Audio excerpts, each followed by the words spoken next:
장 26절, 25절부터 27절까지 볼게요.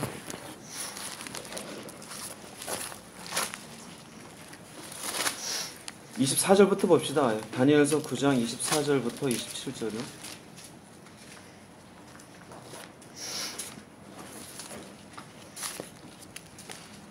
내 백성과 내 거룩한 성을 위하여 이른 이래를 기한으로 정하였나니 허물이 그치며 죄가 끝나며 죄악이 용서되며 영원한 의가 드러나며 환상과 예언이 응하며 또 지극히 거룩한 이가 기름 부음을 받으리라. 그러므로 너는 깨달아 알지니라. 예루살렘을 증언하라는 영이 날 때부터 기름 부음을 받는 자 곧 왕이 일어나기까지 7이레와 62이레가 지날 것이요 그 곤란한 동안에 성이 중건되어 광장과 거리가 세워질 것이며 62이레 후 기름 부음 받은 자가 끊어져 없어질 것이며 장차 한 왕의 백성이 와서 그 성읍과 성소를 무너뜨려니와 그의 마지막은 홍수의 휩쓸림 같을 것이며 또 끝까지 전쟁이 있으리니 황폐할 것이 작정되었느니라. 그가 장차 많은 사람들과 더불어 한 이레 동안의 언약을 굳게 맺고 그가 그 이레의 절반의 제사와 예물을 금지할 것이며 또 포악하여 가증한 것이 날개를 의지하여 설 것이며 또 이미 정한 종말까지 진노가 황폐하게 하는 자에게 쏟아지리라 하였느니라 하니라. 수요일 날은 때가 가까이 옴에 대해서 딱 주제가 그렇게 되어서 이 부분에 대해서 말씀을 나눴었는데 최근에 트럼프 대통령이 예루살렘을 이스라엘의 수도로 정했어요. 그냥 단순히 그랬나 보다라고 보는 게 아니라 과연 이것이 성경 안에서 우리가 어떻게 해석해야 되는 것이고 또 이런 때 우리가 어떤 마음가짐을 가지고 살아야 되느냐는 굉장히 중요해요. 왜냐하면 우리가 예수를 믿는 것의 가장 중요한 목적은 구원을 받기 위함입니다. 구원을 받는다라는 것은 우리에게 생명을 누리게 하는 것이고 지옥에 가지 않는 것이죠. 생명을 누리게 할 수 있도록 우리를 마련해 놓은 곳이 어디죠? 천국이에요. 왜 교회 다니느냐? 그러면 당연히 우리 입에서 나와야 될 말은 천국 가려고요. 이 말은 당연히 나와야 될 거예요. 교회 왜 다니냐? 잘 살라고요. 이 사람은 뭔가 잘못 짚은 거죠. 교회는 잘 살라고 나온 것이 아니라 천국 가기 위해서 예수를 믿고 그 믿음을 지키기 위해서 내 신앙을 유지하는 것이 교회입니다. 내가 천국을 가게 된다는 그 간다는 의미에서 물론 성경에 나오는 결론적으로 본다라면 우리가 나중에 심판되고 그렇지만 우리가 구원을 받으러 가는 길은 두 가지예요. 주님이 이 땅에 오시는 것, 아니면 내가 살아있는 동안에 그분이 오시지 않는다면 내가 죽은 뒤에 나중에 그분의 심판대 앞에 서는 것. 이거 두 가지 말고는 없어요. 결국은 어느 쪽이든 주님을 맞닥뜨리게 되어져 있습니다.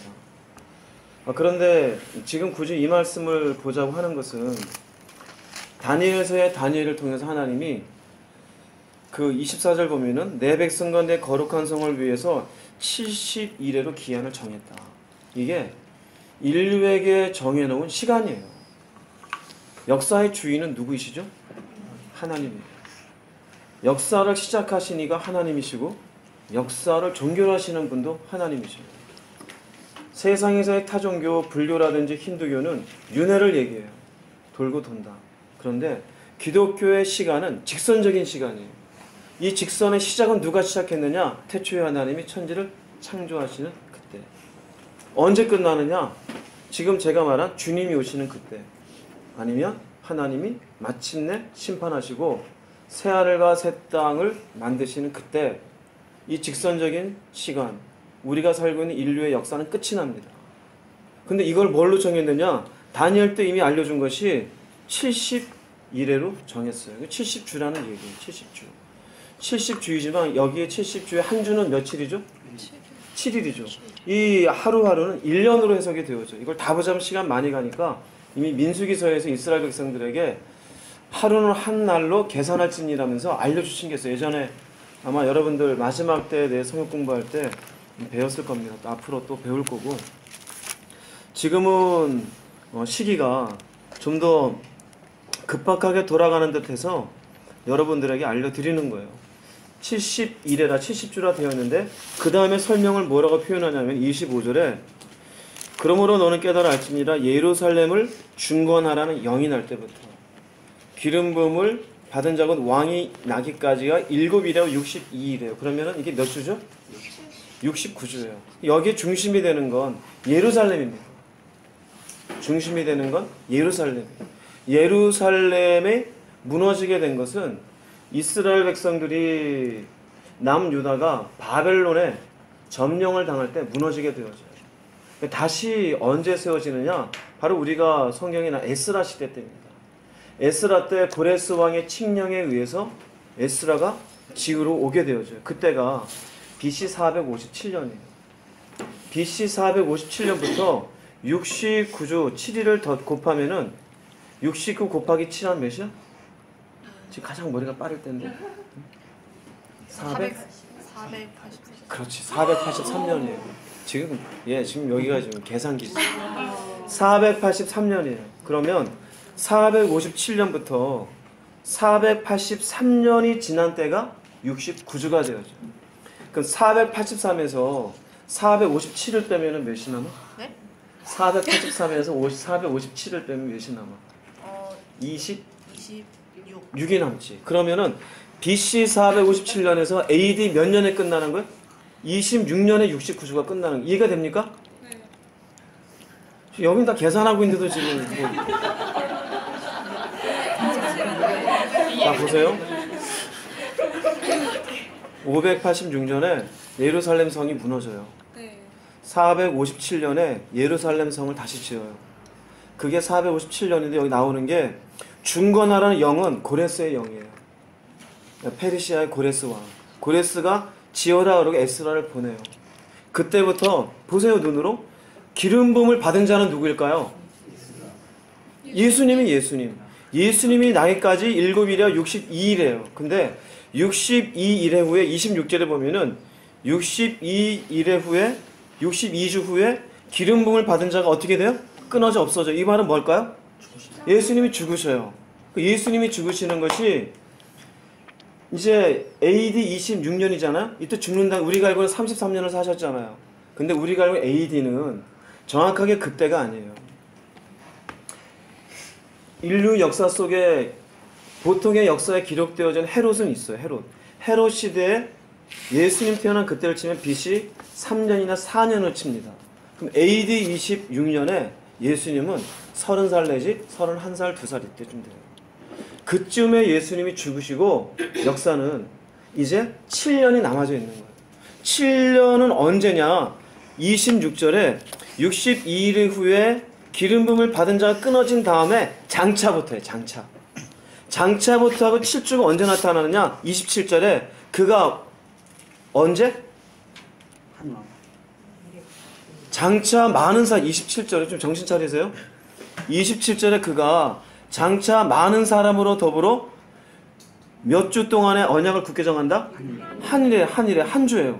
이것도 장차예요. 이 말의 의미는 무슨 말이냐? 이 장차가 지금까지 2000년이 지난 거예요.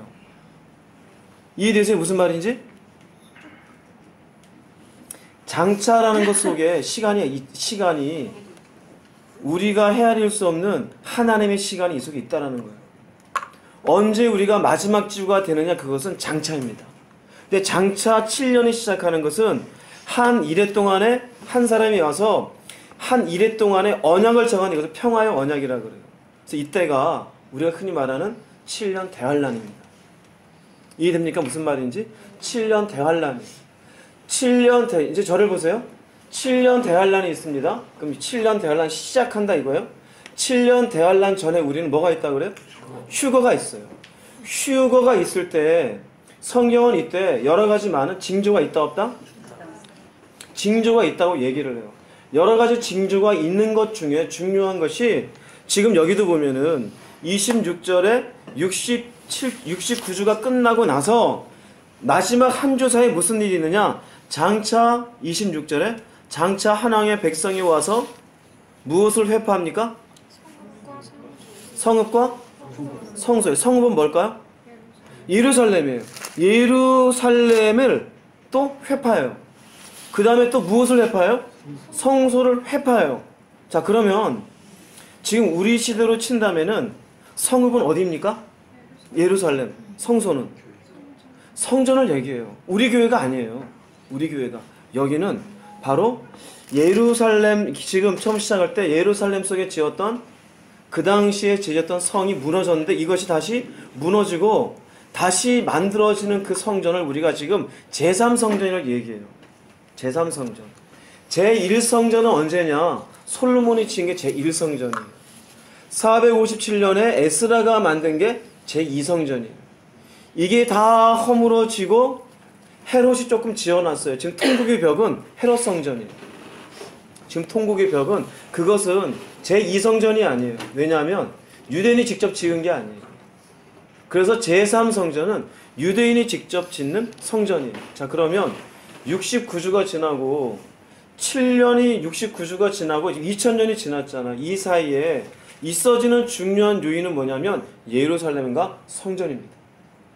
예루살렘과 성전에 대해서 장차 한 사람이 와가지고 이것을 회파하는 일이 있게 되죠. 이 사람이 누구냐? 이게 바로 적그리스도예요. 적그리스도. 그럼 우리가 이때쯤에 우리가 휴거가 되겠지요. 그럼 이때쯤에 휴거가 되는 것을 중요하게 사인으로 봐야 되는 것은 성전이 지어지느냐 안 지어지느냐와 예루살렘 이곳에 무슨 일이 생기느냐를 잘 볼 수 있어야 돼요. 이해됩니까? 무슨 말인지? 그런데 여기에 예루살렘에 대해서 회파하는 일이 있잖아요. 그럼 예루살렘을 회파한다는 의미는 예루살렘을 무너지게 하는 일들이 있는다 없는다? 있다 이거예요. 있다 이거예요. 그러면 보세요. 회파하려니와 그의 종말은 홍수에 엄몰될 것이며 끝까지 무엇이 있으리니? 전쟁이 있게 되어져요. 전쟁이 있으면서 황폐화가 되어지고 전쟁을 통한 우리 이제 평화하자라며 언약을 맺는 그 시간이 7년 대환란의 시작이 되어져요. 자, 그러면 우리는 그 전에 무엇이 돼야 된다? 우린 그 전에 휴거예요. 이 7년 대환란을 들어가지가 않아요.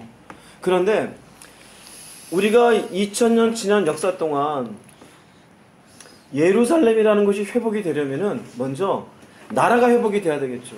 이스라엘 나라는 언제 회복이 됩니까? 1948년 5월 14일 날 마침내 유엔에 의해서 이스라엘 나라가 선포가 되어져요. 드디어 이스라엘이 이것저것 흩어져 있다가 나라를 가지게 돼요. 이 이야기는 수요일 날 말씀 찾아보면서 했으니까 찾지 않을게요. 궁금한 분은 수요일 거 들어보세요.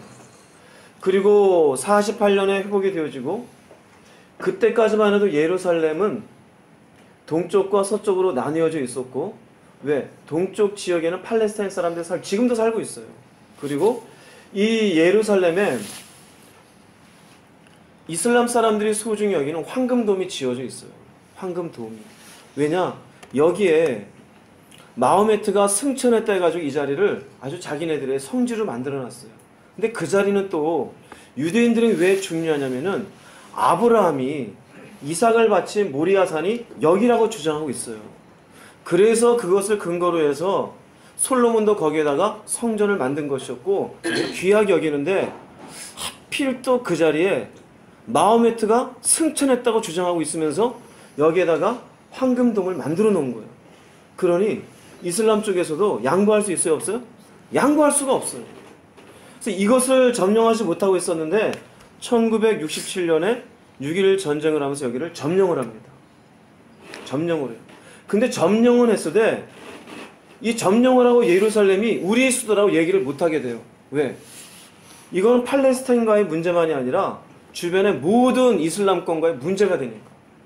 또 이곳에 성지의 사람들이 순례하러 오게 되는 이것을 어떻게 또 관리해야 되는지에 대한 문제가 생기니까. 그래서 어떻게 절충안을 만들게 되느냐? 여기는 그냥 세계 여러 나라 국제도시를 만들자. 예루살렘 니네 도시도 아니고 이슬람도 아니고 여기는 종교적인 도시로 내버려 두자. 서로 터치하지 않기로 내버려 두었어요. 그래서 여기에 대한 행정에 대한 권리는 이스라엘이 쥐고 있었지만 여전히 이슬람 사람들이 와가지고 순례하고 자기네들의 성지로 사용하는 것에 대해서 반은 내어놓고 있었어요. 반은. 그러니까 이방인들이 얼마든지 여기를 자기네들이 원한 대로 살고 있었단 말이에요. 그런데 여기에 대해서 트럼프 대통령이 예루살렘은 수도다라고 얘기한 거예요. 예루살렘은 수도다. 그럼 이 문제가 지금 복잡해 안 복잡해요? 복잡하게 되어져요. 스가랴서 문제가 이제 여기서 등장하게 됩니다. 스가랴서 12장 2절 3절 가볼게요.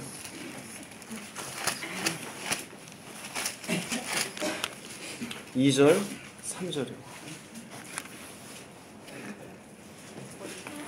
스가랴서 12장 2절 3절입니다. 구약 1323페이지.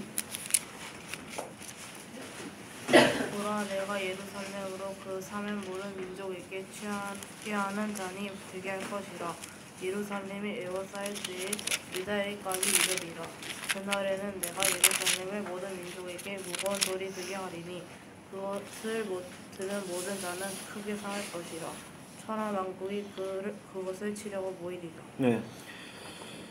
예루살렘으로 2절에 본 사면 국민에게, 그러니까 예루살렘으로 중심을 한 그것을 둘러싸고 있는 서라운딩 피플, 주변에 있는 지금 예루살렘 이스라엘 주변에 있는 사람들은 전부 다 어디 사람들이에요? 그냥 이슬람권이에요. 아랍 사람들이에요. 그 사람들에게 이게 혼치케 한다는 의미는 어리둥절케 하다요. 어리둥절이 되는 거예요. 도대체 이게 어떻게 된 것인가? 그래서 예루살렘이 에워싸이게 되어져요. 에워싸이게 되어진데 3절에 그날에는 내가 예루살렘으로 모든 국민, 이 모든 국민은 all nations예요. 그럼 all nations라면은 세계 모든 사람들이 저거가 도대체 무슨 일이 생기려고 저럴까? 지금 예루살렘 문제, 이스라엘과 팔레스타인 문제, 사실은 이 지구상에 가장 난제예요. 풀기 어려운 문제. 그 누구도 여기에 해답을 내릴 수 있는 동네가 아니에요. 그러니까 모든 국민에게 무거운 돌이 되어져요. 지금도 트럼프가 예루살렘이 이스라엘 수도다 그랬을 때 이른바 민주주의 진영 아니면 기독교 진영을 얘기할게요. 영국이라든지 미국이라든지 프랑스라든지 이런 일종의 평소에는 같은 편을 먹고 있던 사람들이 의견이 같아요? 아니에요. 영국도 그러면 안 된다 그러고 프랑스도 그러면 안 된다 그러고 지금 여기저기에서 지금 하다못해 민주주의 진영에서도 지금 서로 의견이 맞지 않아요. 이슬람권은 이슬람권대로 도대체 이것을 어떻게 해야 되는가 지금 막 분주하게 움직여지고 있어요. 그런데 어떻게 되느냐? 무릇 3절 보면은 무릇 그것을 드는 자는 크게 상할 것이라 천하 만국이 그것을 치려고 모이리라. 그것을 든다는 의미는 예루살렘을 처리하기 위해서 모인다라는 거예요. 그것을 건드리고 오는 순간 크게 상할 줄 알아라. 하나님 하신 말씀이에요. 그런데 천하 만국은 어떻게 해요? 그것을 치려고 모여요. 전 세계 이슬람 국가가 70국입니다. 그런데 이틀 전인가 3일 전에 그 중에 56개국이 모여서 지금 예루살렘을 이스라엘 수도로 선포한 것에 대해서 잘못되었다고 지금 공동 성명을 발표했어요. 그 말의 그 공동 성명은 누구를 향해서 선포하는 걸까요? 트럼프예요. 미국을 향해서 선포하는 거예요. 그 말의 의미는 계속 그렇게 주장하면은 뭐 할 수 있다? 싸울 수 있다라는 얘기예요. 그러면서 뭐라고 얘기하냐면은 이제 스가랴서 보면은 4절부터 9절까지 읽어보세요. 여호와가 말하노라. 그날에 내가 모든 말을 쳐서 놀라게 하며 그 탄자를 쳐서 미치게 하되 유다 족속은 내가 돌보고 모든 민족의 말을 쳐서 눈이 멀게 하리니 유다의 우두머리들이 마음속에 이르기를 예루살렘의 주민은 그들의 하나님 만군의 여호와로 말미암아 힘을 얻었다 할지라. 그날에 내가 유다 지도자들을 나무 가운데에 화루 같게 하며 곡식단 사이에 횃불 같게 하리니 그들이 그 좌우에 에워싼 모든 민족들을 불살릴 것이요 예루살렘 사람들은 다시 그 본 곳 예루살렘에 살게 되리라. 여호와가 먼저 유다 장막을 구원하리니 이는 다윗의 집의 영광과 예루살렘 주민의 영광이 유다보다 더하지 못하게 하려 함이니라. 그날에 여호와가 예루살렘 주민을 보호하리니 그 중에 약한 자가 그날에는 다윗 같겠고 다윗의 족속은 하나님 같고 우리 앞에 있는 여호와의 사자 같을 것이라. 예루살렘을 치러 오는 이방 나라들을 그날에 내가 멸하기를 힘쓰리라. 자, 여러분 책이면은 밑줄을 그으시고, 여러분 책이 아니면은 눈으로 보세요. 4절 말씀 보면은 여호와가 말하노라 그날에, 그날이라고 되어져 있죠. 또 8절 말씀 보면은 그날에 여호와가, 중간에 그날에는, 9절에 그날에 내가. 그날이에요. 이 그날은 그 하루가 아니라 예루살렘을 주변에 있는 나라들이 치러 오는 그날을 얘기해요. 치러 오는 그날에 여기에 지금 하나님이 직접 8절 보면은 여호와가 예루살렘 거민을 보호하리니, 9절에 예루살렘을 치러 오는 영국을 그날에 내가 멸하기를 힘쓰리라. 지금 누가 싸우고 있습니까? 하나님이 지금 싸우고 있으신 모습이에요. 자, 그런데 여기 이런 전쟁이 있고 난 뒤에 10절에서 14절까지 읽어보세요. 내가 다윗의 집과 예루살렘 주민에게 은총과 강구하는 심령을 부어주리니 그들이 그 찌르는 바 그를 말하고 그를 위하여 요청하기를 적자를 위하여 요청하듯 하며 그를 위하여 통곡하기를 장자를 위하여 통곡하듯 하리로다. 그날에 예루살렘에 큰 애통이 있으리니 루빗도 굴짝이 하다 드림몬이 있던 애통과 같을 것이라. 온 땅 각 족속이 따로 애통하되 다윗의 족속이 따로 하고 그들의 아내들이 따로 하며 나단의 족속이 따로 하고 그들의 아내들이 따로 하며 레이의 족속이 따로 하고 그들의 아내들이 따로 하며 시므의 족속이 따로 하고 그들의 아내들이 따로 하며 모든 남은 족속도 각기 따로 하고 그들의 아내들이 따로 하리라. 네, 여기 10절에서 14절은 이스라엘 백성들이 회개하며 돌아오는 모습입니다. 마침내 회개하고 돌아와요. 각 지파의 사람들이, 그 족속들이 정말 자신들이 직접 찌른 건 아니죠. 그러나 유대인으로서 자신들의 조상이 죽였던 그 예수가 메시아인 것을 깨닫게 되어지는 것을 얘기해요. 근데 이것은 7년 대환란 때 있게 되어집니다. 즉 무슨 말이냐, 이때 이들이 회개하는 것은요, 이스라엘 백성들은 물론 그전에도 메시아닉 주들, 예수를 메시아로 인정했던 그 유대인들은 예수님 오실 때 가요. 그러나 소수가 가게 되어지고 대다수의 유대인들은 7년 대환란을 지나게 되어져요. 7년을 대환란을 지나면서 14만 4천 명이 나오게 되어져요. 요한계시록 가볼게요. 요한계시록 7장 4절에서 8절 읽어보세요.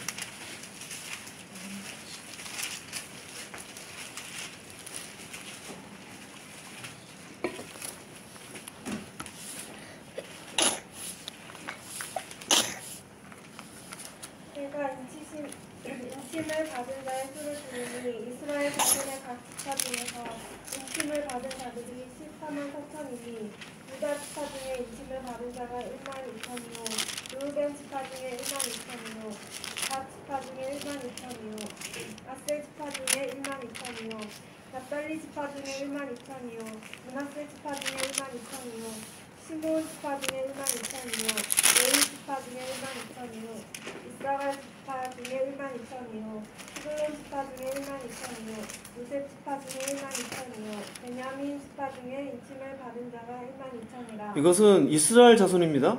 신천지가 지네들이 14만 4천이라고 그러고 여호와의 증인들이 우리가 14만 4천이라고 그러는, 그건 뭐 피도 하나 안 섞인 인간들이, 맞지도 않는 얘기예요.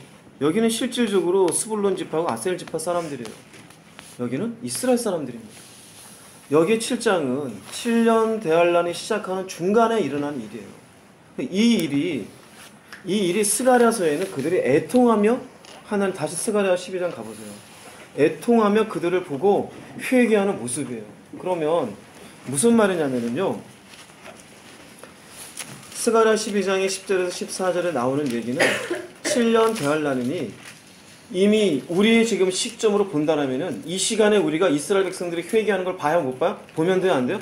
보면 안 되는 거예요. 보면 안 돼요. 그럼 우리는 언제 휴거가 되어지느냐? 예루살렘에 전쟁이 나고 지금 요 10절, 9절 요 사이에 지금 우리가 휴거되는 시기가 되어지는 거예요. 이해가 됩니까? 무슨 말인지? 전쟁이 있는? 요 전쟁에 대해서 보다 명확하게 이야기하고 있는 게 뭐냐면 바로 에스겔서예요. 에스겔서 가보겠습니다. 에스겔서 에스겔에서 먼저 37장 가볼게요.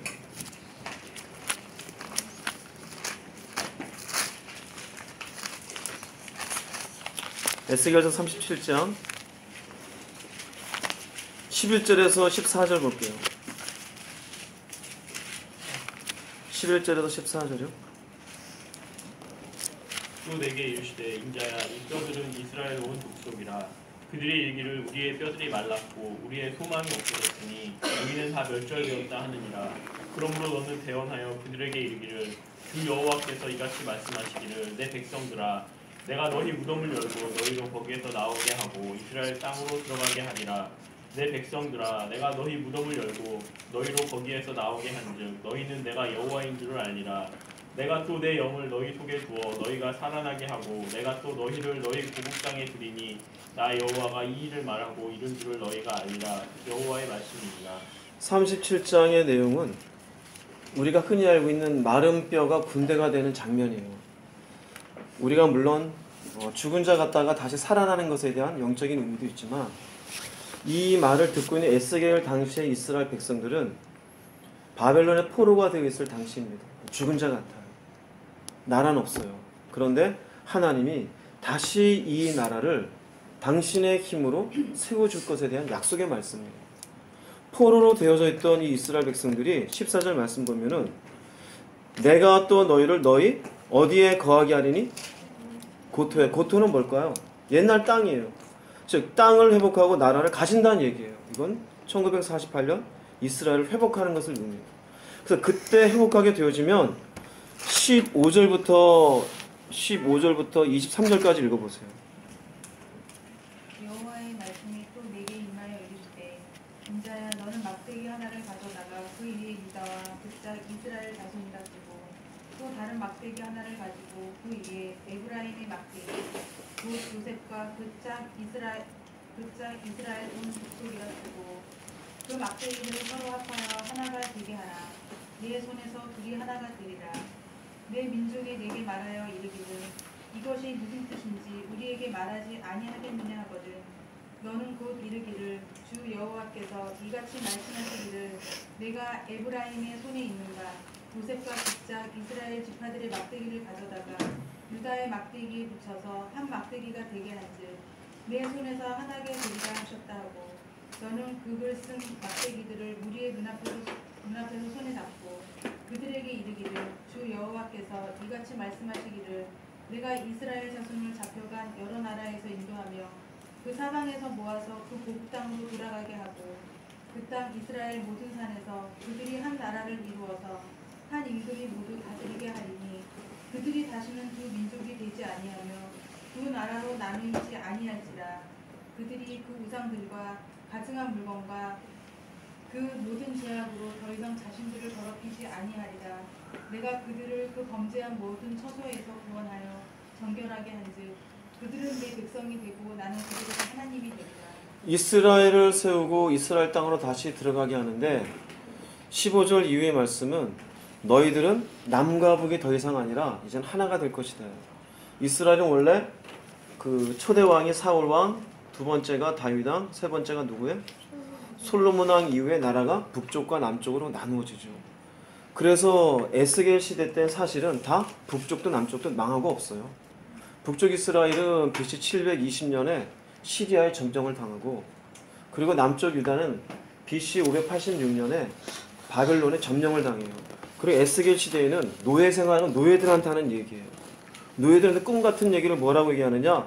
너희들이 나중에 두 막대기를 연합해봐라. 하나가 되지 않느냐? 너희들이 더 이상 남쪽도 북쪽도 서로 시기하고 질투하지 않고 미워하지 않고 하나가 되는 나라를 이루게 되리라. 그러면서 21절에 보면은 너희들이 각 나라에서 취하여 사면에서 모아서 옛날 그 땅으로 돌아가게 하리라. 이게 언제 이루어지냐면 에스겔 시대 때 이 말씀은 BC 한 40년, 50년쯤 말씀이에요. 그런데 이 말씀이 성취되는 건 1948년이에요. 무려 2400년 정도 지난 다음에 성취가 돼요. 우리는 한 1년 정도 응답 안 됐다고 열받아 하죠. 그죠? 아니면 2달 기도하고 왜 응답 안 해주십니까? 그러잖아요. 여기 2000년이 넘어요. 2000년. 2000년이 넘어요. 어찌되었건 나라가 이루어지게 되는 것은 약속입니다. 이것도 에스겔을 통해서 마지막 때에 대해서 일어날 일들을 얘기해 주는 것이에요. 당시에 이 말씀을 듣는 이스라엘 백성들은 이게 뭔 소린가 싶어요. 예수님 당시에도 이 말씀은 이해가 안 돼요. 왜냐하면 여전히 북쪽 이스라엘의 후손들인 사마리아 사람을 너무너무 미워했어요.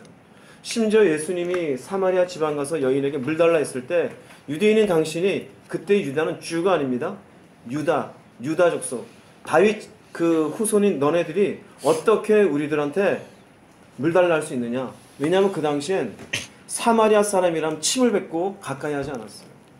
그쪽 동네로 지나가지도 않았고, 아시리아의 포로를 당하면서 너네들이 피를 흘렸었다 이거. 그래서 굉장히 무시하고 가까이 하지. 그때도 이미 사마리아 출신이면은 흔한 말로 밥도 같이 먹지 않고 뱀처럼 여겼어요. 그러니 이 말씀이 이해가 돼요, 안 돼요? 그 당시에도 예수님 때도 이해가 안 돼요. 그런데 지금 1948년에 이스라엘이 나라를 회복한 이후에 이스라엘 땅에는 남과 북이 없어요. 너가 사마리아 출신이냐? 그런 의미가 없어요. 지금은 이 말씀 그대로 다 하나로 이스라엘 사람, 유대인 통일되어 있어요. 할렐루야. 놀라는 사람 별로 없네. 네. 이건 놀라운 거에 말씀이 성취된 거니까.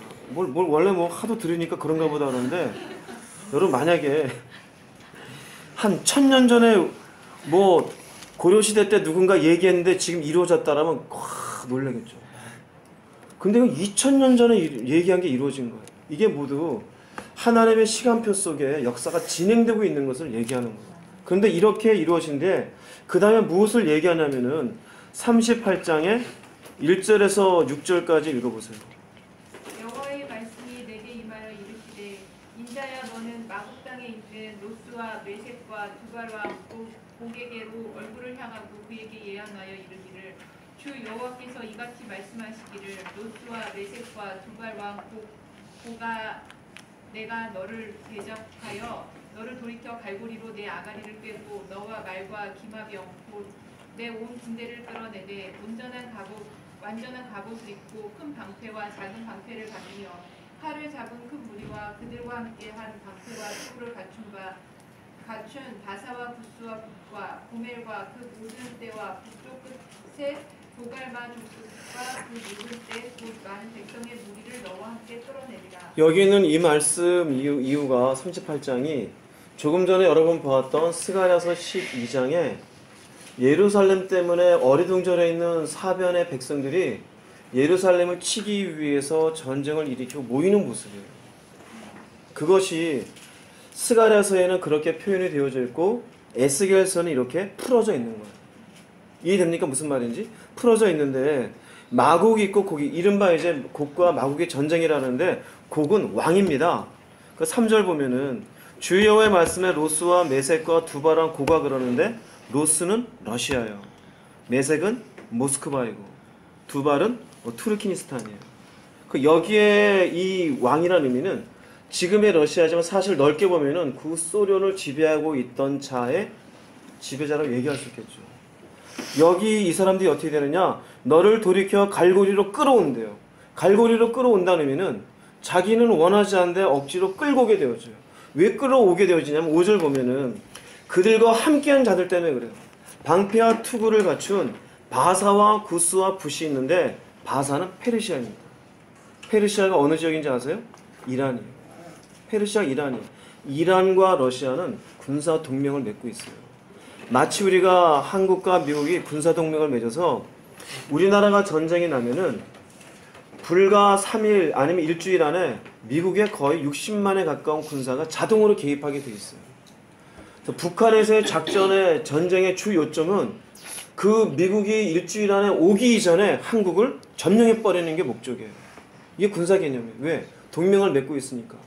그래서 그들이 그렇게도 미군 철수하라고 요구하고 있는 이유는 미군이 버티고 있는 동안은 어떻게 하지 못하는 거예요. 우리나라에 미사일을 쏘자마자 미군은 날아오게 되어 있어요. 마찬가지로 이란이 개입이 되면은 자연스럽게 러시아가 오게 돼요. 그런데 지금 러시아가 보다 이란이 핵을 만들고 있어요. 핵을 만들고 있는데 이스라엘 총리 네타냐후가 뭐라 했냐면은 내년 6월 이전에 이란이 핵을 완성할 것이다. 그 이전에 해결해야 된다. 이스라엘은 지금까지의 정치나 외교나 그런 과정을 보면 자기네들이 위협을 느끼는 부분에 있어서는 외교가 뭐고 없어요. 그대로 가서 때려 부셔요. 그대로 가서. 이게 이스라엘입니다. 이게 이스라엘이에요. 6.1 전쟁에서 승리했었던 이유 중에 하나가요. 이집트가 이렇게 주변의 여러 나라하고 이스라엘을 치기 위해서 이렇게 준비하고 있는데 새벽에 전폭기를 지상에서 한 300m, 500m 높이로 해서 출격을 해요. 레이더에 안 잡히는 거예요. 그 300m, 500m 높이로 출발해가지고 이집트에 있는 공군기지를 싹 때려 부셔요. 미리 공격하는 거예요. 숫자로는 말도 안 되게 적은데 6일 동안 주변의 나라를 다 때려 부셔요. 그게 6.1 전쟁. 이런 이스라엘 때문에 이란이 핵을 만드는 이유는 딱 한 가지예요. 이스라엘을 치기 위해서. 그러면 이스라엘을 치기 위해 준비하고 있는 핵을 이란은 준비하고 있고 이스라엘은 이것을 알고 있으니 가만둘까요? 가만두지 않죠. 한 2년 전인가 이란의 핵 프로그램을 맡고 있는 책임자가 죽었어요. 그 죽은 것에 대해서 이 사람이 교통사고로 죽었는데 어떻게 교통사고 죽느냐? 이스라엘 모사드가 개입했다라고 다 얘기해요. 왜? 그 핵 프로그램을 방해하기 위해서. 근데 핵을 진짜로 만들게 되면 우리나라는 김정은이 핵 만든다고 할 게 아무것도 없잖아요. 하다못해 미사일을 쏘고 있어도 위험만 주잖아요. 대통령 모였다가 가만 안 두겠다. 뭐 어떻게 가만 안 두겠다. 강력하게 경고하겠다. 이제 하도 들어서 우리도 뭐 아무렇지도 않은데 김정은이가 뭐 그걸로 뭐 그냥 뭐 있겠습니까? 그런데 이스라엘은 달라요. 이스라엘은 달라요. 이스라엘이 이란을 치면 자연스럽게 어디가 개입돼요? 러시아가 개입이 돼요. 러시아가 개입이 되면서 페르시아만 오는 게 아니라 이란만 개입된 게 아니라 구스는 이디오피아예요. 그 뒤에 나는 붓은 북아프리카에는 리비아입니다. 고멜과 6절에 나오는 고멜과 북방의 도갈모는 터키입니다. 요새 터키하고 미국하고 사이가 안 좋은 거 아세요? 터키하고 미국하고 사이가 안 좋아요.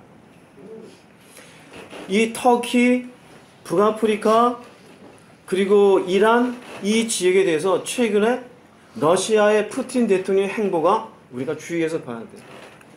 푸틴 러시아 대통령이 내년 3월 달에 대통령 선거에 또 나가요.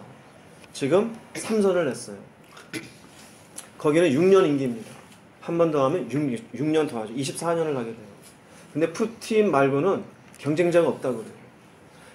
자신이 지금 대선을 앞두고 있으면서 푸틴이 하는 조세의 행보가 뭐냐면요. 이집트에 가서 대통령 만나서 이집트 지금 예루살렘이 수도된 거 기분 나쁘지? 요거 얘기하고 있고 터키도 에르도안인가 터키 대통령이 아주 이 사람이 영악한 사람이에요. 쿠데타가 작년인가 올해 초인가 일어났는데 6시간 만에 제압이 됐어요. 그래서 뒤에 어떤 얘기가 나오느냐 일부러 쿠데타를 꾸민 것처럼 만들고 다 준비해서 쿠데타를 제압을 했다. 왜? 반대 세력들을 정치적 세력들을 제압하기 위해서. 이것 때문에 군인, 경찰, 주 요직에 있는 사람들이 거의 수천 명이 숙청을 당했어요. 거의 독재자죠. 근데 그 터키의 대통령이 지금은 미국이 아니라 지금 러시아의 푸틴과 사이좋게 지내고 있어요. 거기를 날아갔어요. 그리고 이란과 친하게 지내고. 그러면서 예루살렘이 수도된 것을 놓고 우리 한번 잘해보자라고 쎄쎄쎄 하고 있어요. 이게 가벼운 일일까요? 성경에 있는 얘기가 그대로 좀 진행되고 있는 것이에요. 그래서 이들은 어디로 보이느냐? 7절부터 12절까지 한번 읽어보세요.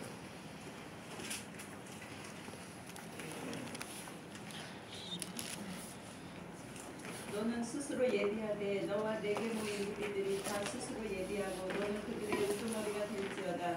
여러 날에 곧 만년에 내가 명령을 받고 그 땅 곧 오래 항창했던 이스라엘 산에 이르리니 그 땅 백성은 칼을 벗어나서 여러 나라에서 모여 들어오며 이방에서 나와 다 평안히 거주하는 중이라. 내가 올라오되 너와 내 모든 때와 너와 함께한 많은 백성이 강풍같이 이루고 구름같이 땅을 덮으리라.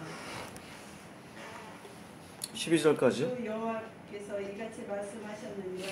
그날에 내 마음에서 여러 가지 생각이 나서 악한 깨를 내어 말하기를 내가 평원의 고을들로 올라가리라. 성벽도 없고 문이나 빗장이 없어도 염려 없이 다 평안히 거주하는 백성에게 나아가서 물건을 겁탈하며 노력하리라 하고 내 손을 들어서 항퇴하였다가 지금 사람이 거주하는 땅과 여러 나라에서 모여서 짐승과 재물을 얻고 세상 중앙에 거주하는 백성을 치고자 할 때에 네, 지금 이들이 모여서 예루살렘의 주변에 모여서 그리고 드디어 치기 시작하고 약탈하고 노략질하며 이 가운데 전쟁이 일어난다 안 일어난다?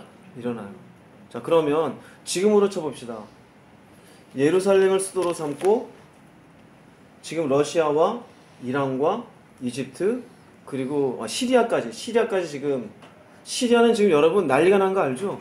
근데 시리아가 러시아가 지금 푸틴하고 있으면서 미국에서는 시리아 대통령을 축출해내고 싶은데 러시아가 지원해주고 있어요.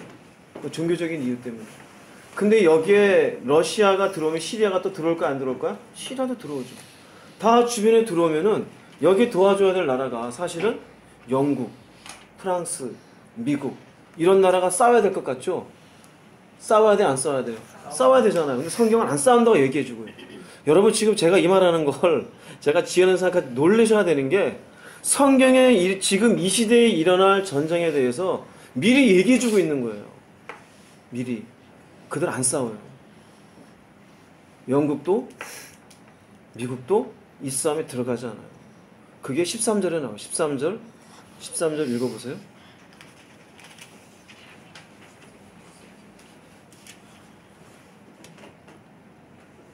13절. 서바와 도단과 다시스의 상인과 그 부자들이 내게 이르기를 내가 탈취하러 왔느냐 내가 내 무리를 모아 노략하고자 하느냐 은과 금을 빼앗으며 짐승과 재물을 빼앗으며 물건을 크게 약탈하고 가고자 하느냐 하리라. 인자야 너는 또 예언하여 고객에게 이르기를 주 여호와께 이같이 말씀하시오. 아니요, 거긴 안 해도 돼요. 여기 보면은 여러 나라들이 뭐라 그렇게 하고 있죠. 근데 스바가 어디냐면 사우디아라비아예요. 여기 아랍권이잖아요. 근데 지금 보면은 아랍권이 누가하고 친해요? 사우디가 미국이랑 친해요. 지금 사우디에 지금 새롭게 왕이 되려고 하는 그 사람이 빈살만인가 사람이 사실은 트럼프 대통령의 사위하고 굉장히 친해요. 그래서 왕족에 있는 사람들의 돈을 이 정치 자금으로 쓰기 위해서 왕족에 있는 사람 수백 명들을 지금 호텔에 감금하고 여기 도장 찍어하고서 돈을 지금 각출하고 있어요. 그리고 미국이 공군 기지로 쓸 수 있도록 기지를 내주고 있고요. 사우디아라비아가 이렇게 미국과 친한 이유는 유전을 통해서 여기에 통용되어지는 채권 그리고 여기에 통용되어지는 기축 이쪽 지역에서 사우디아라비아에 미국이 채권을 사주면서 사우디아라비아 이 지역에서의 상권과 경제활동을 지원해주고 있기 때문이에요. 그 경제와 미국이 딱 붙어있으니 지금 트럼프가 저렇게 얘기해도 큰 소리 안 치고 있는 게 사우디입니다. 근데 딱 성경에 나오는 거예요. 여러분 이게 지금 에스겔 시대가 지금부터 몇 년 전에 쓰여진 책이라고요?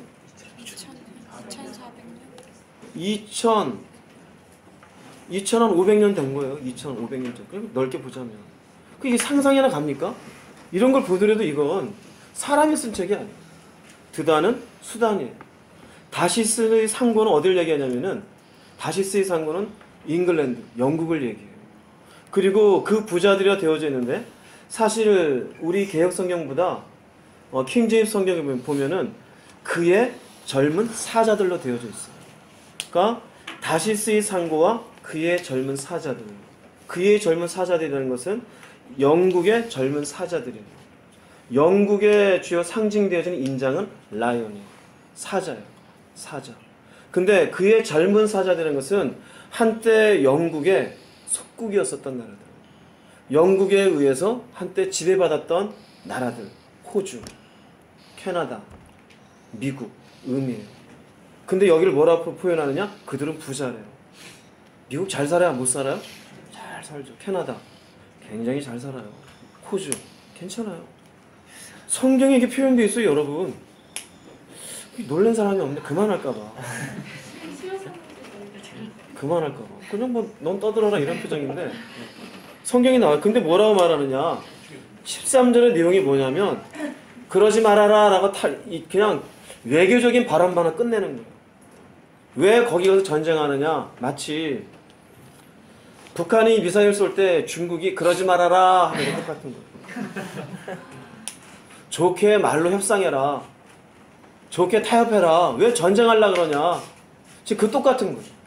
그러니까 영국도 사우디도 미국도 캐나다도 호주도 따져보면 이 나라들이 지금의 뭔가 어떤 국제적인 분쟁이 일어나면은 늘 앞서가지고 뭔가 유엔에 이렇게 합류돼가지고 움직인 나라들이잖아요.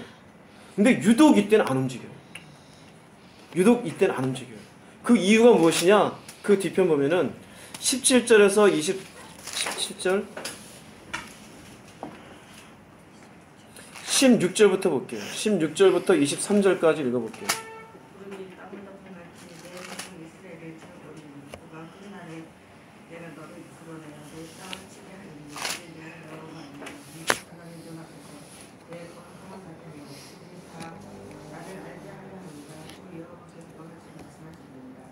내가 옛적에 내 종 이스라엘 선지자들을 통하여 말한 하나님 네가 아니냐 내가 아니냐 그들이 그때 여러 해 동안 내한테를 내가 너를 끌어내어 그들을 치게 하리라.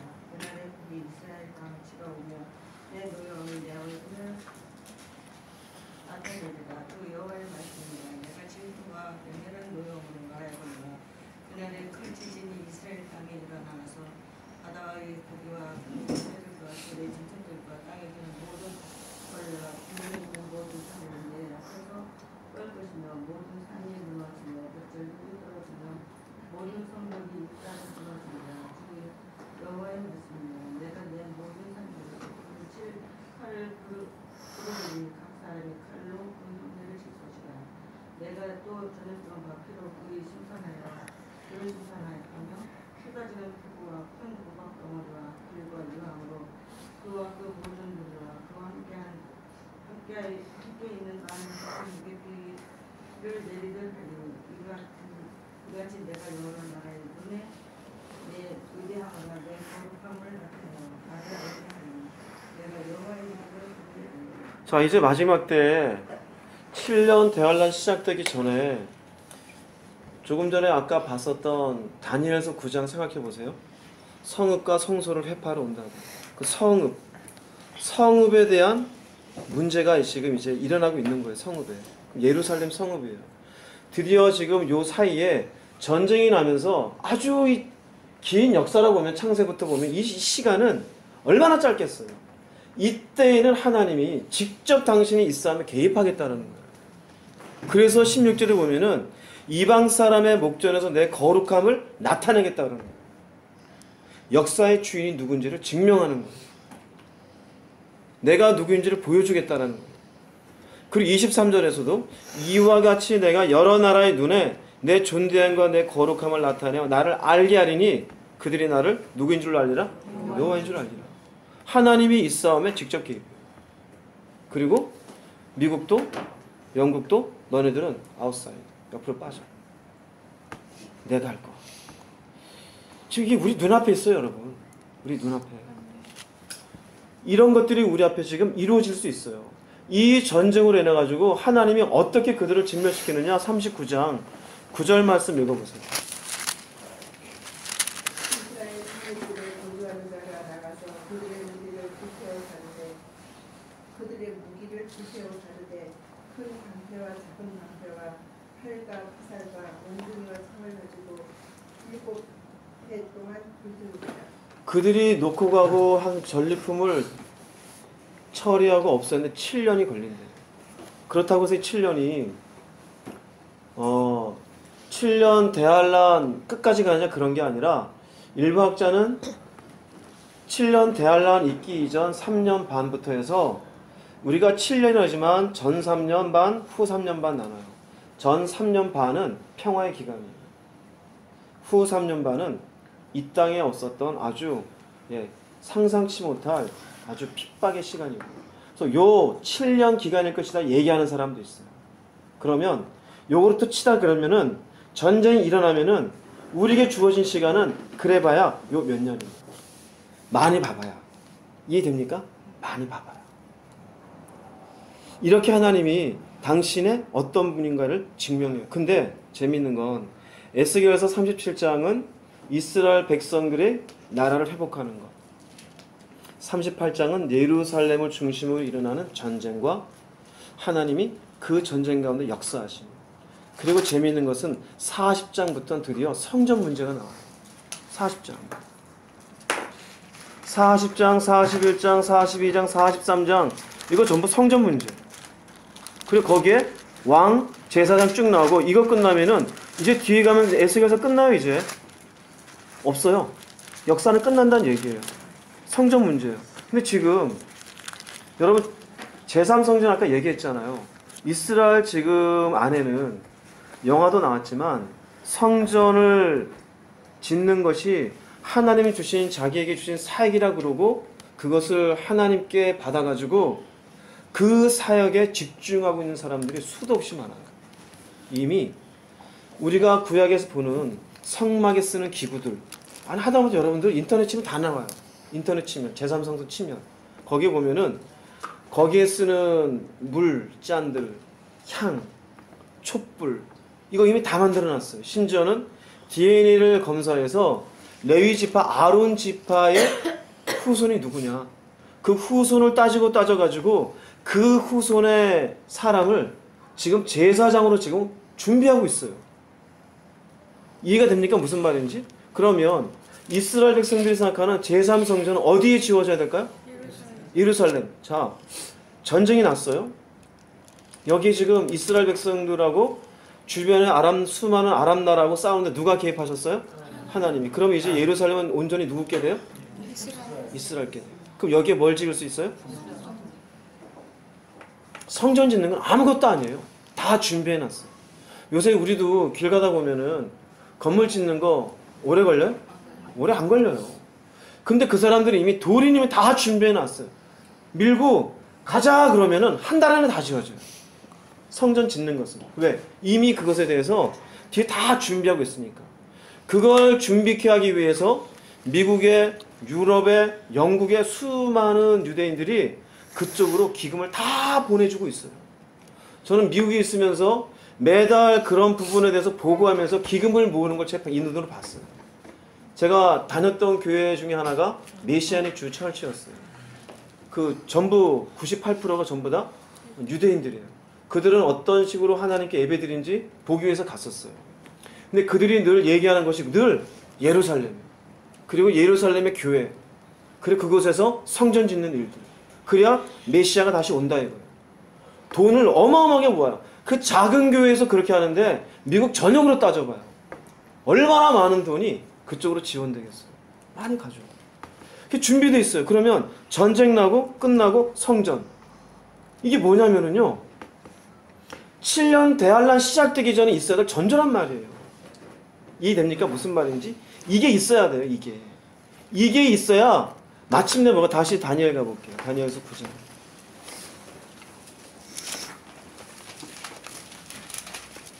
자 이렇게 되어가지고 문제가 생기자 27절 한번 보면은 그가 장차 많은 사람으로 더불어 한 이래 동안 언약을 굳게 정하겠고 언약을 정했다는 의미는 3년 반 동안은 편안하게 지내게 만들어요. 3년 반이 지나고 나서는 난리가 나. 그러면 3년 반 언약으로 마음껏 예물을 드리게 하고 제사를 드리게 하려면 그 전에 그런 일이 있어야 된다 안 있어야 된다? 그 전에 있어야 되죠. 이해됩니까? 7년 대란 딱 시작하자마자 요이 땅 이게 아니다 이거예요.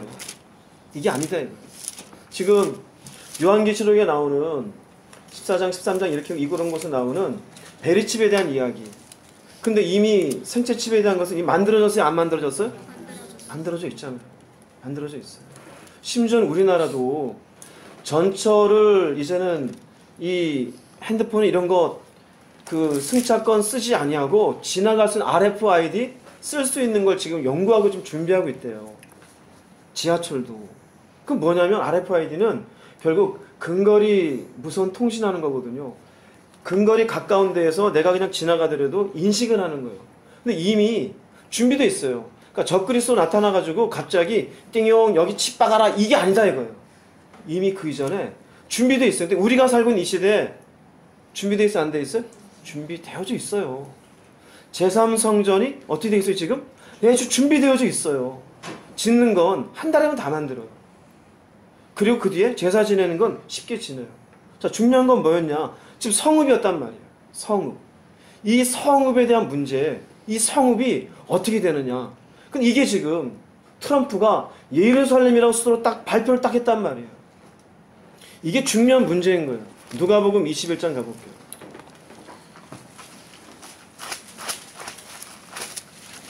누가복음 21장 24절 읽어볼게요. 신라의 기능을 통하여 모든 이방의 선거가 되겠고 예루살렘은 이방인의 때가 차기까지 이방인의 때가 차기까지 이방인에게 짓밟히리라. 67년에 회복을 했지만 동쪽 지역은 팔레스타인 사람들 그리고 이슬람 사람들에 의해서 그곳에 와서 예배하고 제사드린 지역이 됐어요. 왜 허용이 되어졌느냐? 충분히 여기 이방인은 구태여 뭐 이슬람 사람들이 아닙니다. 유대인 이외 전 세계 사람들 우리까지 포함해서 한국 땅에 있는 암흑의 이응지기가 구원받을 때까지 황선진이가 똑바로 설 때까지 여기도 포함되어 있는 거예요. 여기에 이때까지 이방인들이 짓밟히리라. 그러면 이때가 되면 어떻게 되어져요? 이방인들이 이제는 쫓겨나게 되어진 때가 온다 안 온다? 온다. 왜? 그게 뭐가 되느냐? 전쟁을 통해서요. 전쟁을 통해서. 그럼 1967년에 수도라고 뺏긴 뺏었지만 수도는 아니었잖아요. 남들이 같이 지내고 있었지. 이 성경적으로 왜 올해가 중요하냐? 레위기서 25장 가볼게요.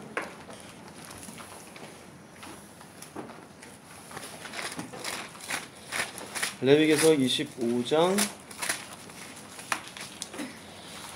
8절에서 13절까지 읽어보세요. 너는 일곱 안식년을 계수할지니 이는 7년이 7번인즉 안식년 7번 동안 곧 49년이라. 7월 10일은 축제일이니 너는 나팔 소리를 내되 전국에서 나팔을 크게 불지며 제50년을 거룩하게 하여 전국 거민에게 자유를 공포하라. 이 해는 너희에게 희년이니 너희는 각각 그 기업으로 돌아가며 각각 그 가족에게로 돌아갈지며 그 50년은 너희의 희년이니 너희는 파송치 말며 스스로 난 것을 거두지 말며 다스리지 아니한 포도를 거두지 말라. 이는 희년이니 너희에게 거룩함이니라. 너희가 밭의 소산을 먹으리라.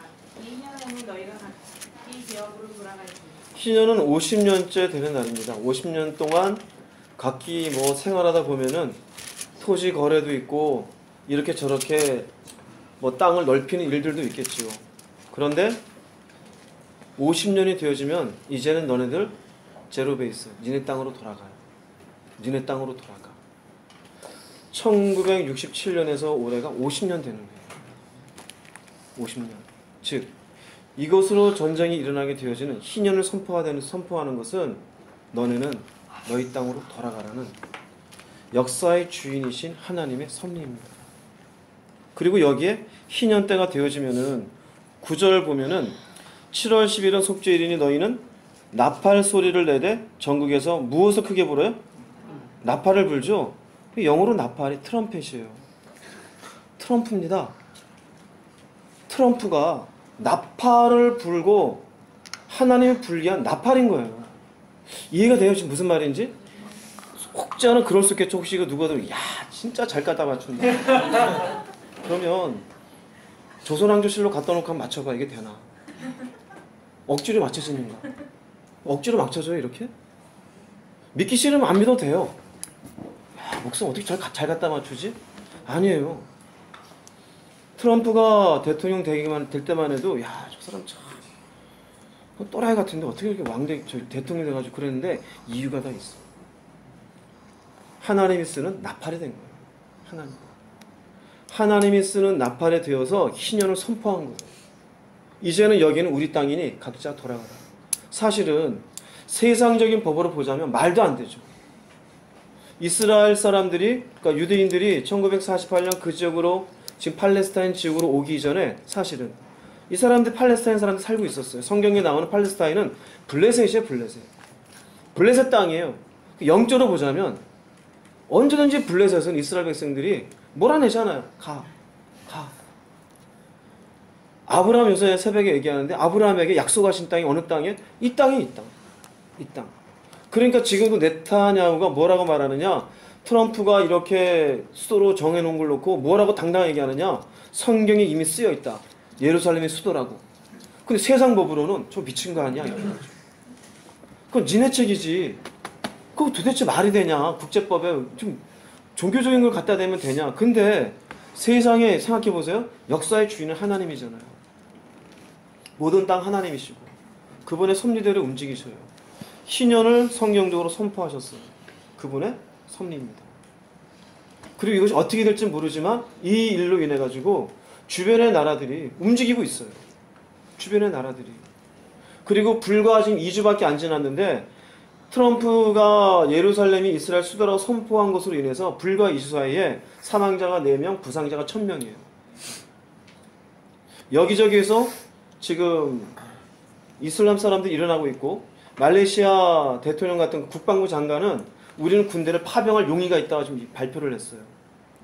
그리고 팔레스타인에 있는 자치구에 있는 뭐 자기들 나름대로는 뭐 행정부라 얘기하지만 하마스라는 무장단체가 있어요.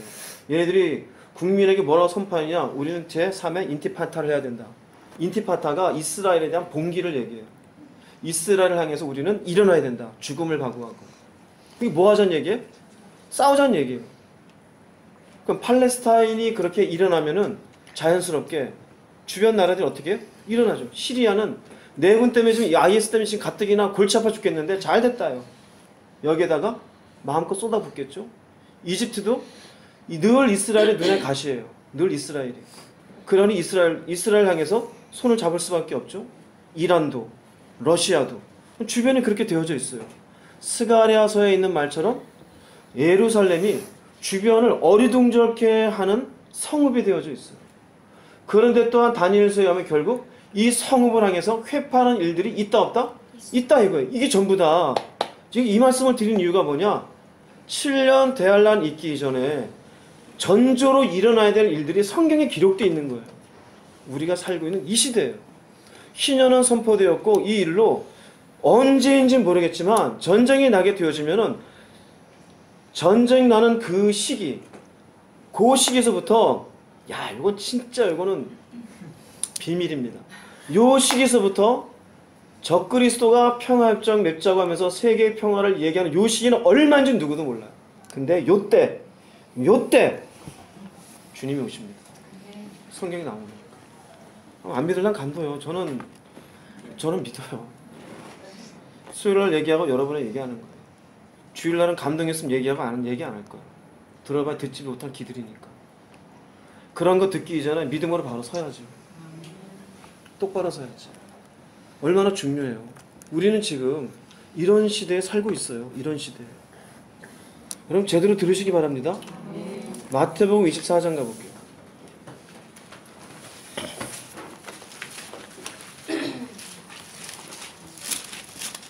37절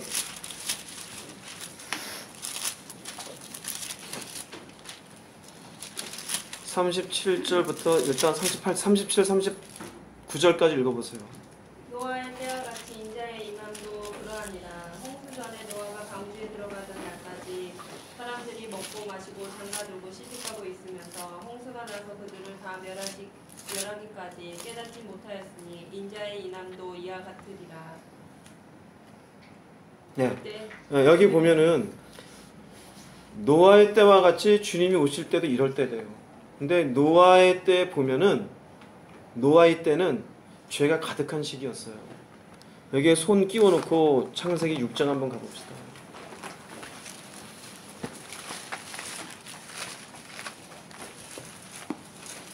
창세기 6장 5절 말씀 한번 읽어보세요. 여호와께서 사람의 제약이 세상에 가득함과 그의 마음으로 생각하는 모든 계획이 항상 악하심을 보시고 사람의 죄악이 세상에 가득했었고 마음에 생각하는 것이 악해요. 지금 이 시대에 악이 가득합니까? 가득하지 않습니까? 또 위에 2절을 보면은 하나님의 아들들이 사람의 딸들의 아름다움을 보고 자기들이 좋아하는 모든 자 아내를 삼아 성적 타락이에요. 소돔과 고모라도 성적 타락이 넘쳐요. 이 땅에 심각한 문제가 성적 타락이에요. 애들서부터 노인네까지 성적 타락이 넘쳐나요. 이미 진우 이때려 되면 성폭행하고 돌아다녀요. 중학교 1학년 애들이. 초등학교 5학년 애들이 납치를 해가지고 집단 폭행하는 일들도 있어요. 심지어는 뉴스에 가면은 말도 안 되는 생아버지가 생부가 생딸을 성폭행하는 일들도 생겨요. 얼마나 죄가 넘칩니까? 얼마나 죄가. 말도 안 되는데. 이 시대예요. 초등학교 3학년, 4학년, 3학년 아이들이 스마트폰 끼고 앉아가지고 음란한 동영상 쳐다봐요. 그래 안 그래? 그지? 우리 그렇다 그러잖아. 그래 안 그래? 응? 알잖아. 뭐 모른 척도 벌써 다 봐요. 벌써 여자가 벗은 게 뭔지 알아요. 여자의 성기, 남자의 성기 다 쳐다보고 그런 걸 호기심 삼아 심지어는 뉴스에 가면은 초등학교 2학년 아이가 초등학교 2학년 유치원 아이가 야 너 옷 한번 벗어봐. 그렇게 요구하더래요. 아이가. 왜? 그걸 봤다는 얘기예요. 어려서부터 하기 우리는 애죠. 근데 속은 애가 아니에요. 예전에 제가 보니까 생각해 보니까 초등학교 4학년 정도까지 어머니에 따라서 여탕을 갔던 것 같아요. 근데 아무 생각 안 나요. 근데 지금은요, 큰일 납니다. 큰일 나요. 예. 애들요, 눈이 희번덕대고 쳐다봐요. 큰일 나요. 악이 넘쳐나요. 그런 시대에 그런 시대. 이게 노아의 때예요. 다시 마태복음 24장 가볼게요. 이게 노아의 때인데 38절에 보면은 이런 죄가 가득한 시대고 38절에 사람들은 먹고 마시고 장가들고 시집가고 있으면서 하나님이 물로 심판할 때까지 뭐가 뭔지도 깨닫지 못한다. 먹는 거 마시는 거 자연스러운 일이에요. 하지 말라는 얘기가 아니에요. 그런데 먹고 마시는 게 잘못됐다는 얘기가 아니라 먹고 마시고 장가들고 시집가는 건 중요하게 여기면서 하나님과의 관계는 개떡같이 여긴 거예요. 오늘 이 시대를 보세요. 돈 버는 일은 소중하게 여기는데 기도하는 일은 개떡같이 여겨요. 아이들 학비 내는 일을 위해서는 정신없이 분주하게 뛰는데 내용은 그분 앞에 세우는 일에 대해서는 신경을 안 써요. 학교에 1등 했다는 박수를 쳐주는데 주님 앞에 똑바로 서지 못한 자식을 향해서는 왜 똑바로 안 가냐는 얘기를 안 해요. 그게 뭡니까? 전부 먹고 마시고 장가들고. 똑똑한 게 중요한 게 아니에요. 돈 버는 게 중요한 게 아니고. 지금 얘기했던 제가 주님 오실 때가 가까이 됐다라고 얘기한 이 시기가 지금 우리가 살고 있는 이 시대가 맞는 것 같습니까? 아닌 것 같습니까? 그럼 이 시대에 준비를 하고 있어야 돼요. 그 밑에 한번 읽어봅시다. 40절에서 44절까지.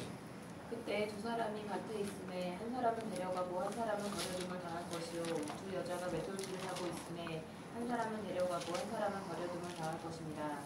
그러므로 깨어있으라. 어느 날에 너희 주가 임하는지 너희가 알지 못함이니라.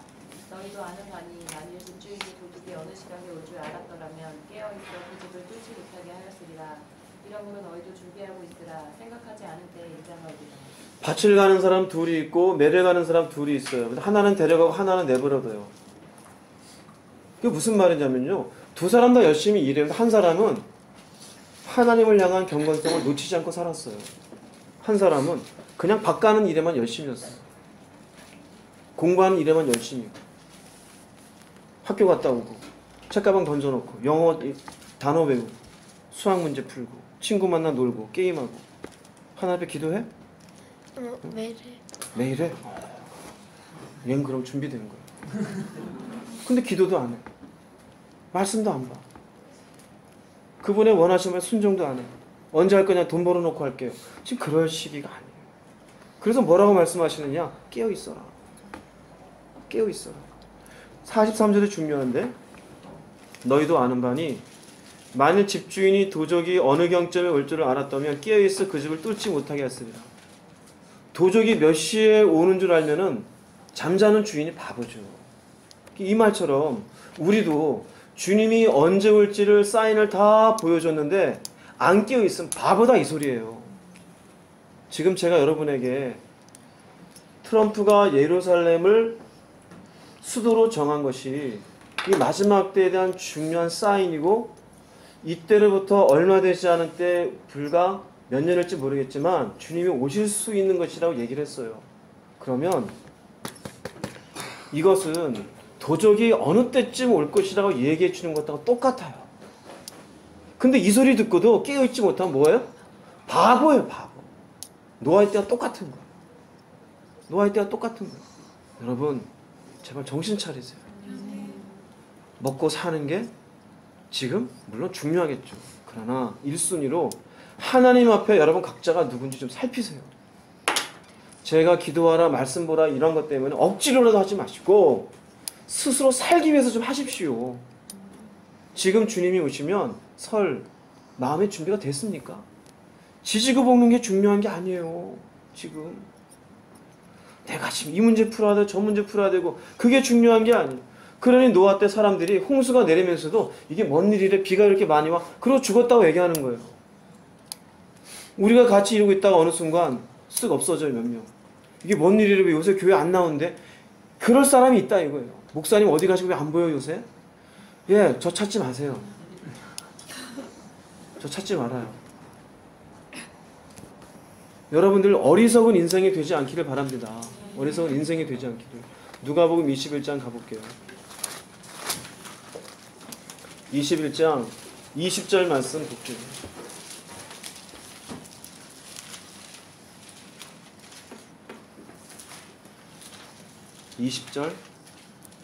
너희가 예루살렘의 군대들에게 에워싸이는 것을 보거든 그 멸망이 가까운 줄을 알라. 이것을 보거든 멸망에 가까운 줄 알라잖아. 예루살렘을 놓고. 지금 에워싸여 가고 있죠? 그 멸망이 가까이 왔어요, 안 왔어요? 그 도적이 몇 시쯤 올 거라고 좀 알려주고 있잖아요.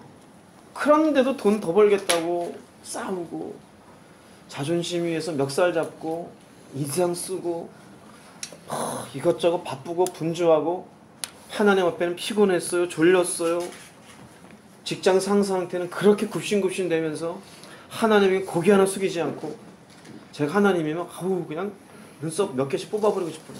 그냥 정신 차리세요. 할렐루야. 정신 차리세요. 주일날 설교하면 제가 화를 많이 낼 것 같아서 얘기는 안 해요. 왜? 얼굴 쳐다보면 화가 나니까 너무 답답해서. 그나마 수요일날 금요일날은 이쁜 분들도 있어요. 준비 잘하게 계신 분들. 물론 뒤통수 한 대씩 때리고 싶은 분도 계시지만 정신 차리라고. 정신 차리시기 바랍니다. 맨날 한숨이나 쉬고 맨날 하나님 앞에 미안한 말만 하면 되겠어요? 주여 승리했습니다. 주여 감사합니다.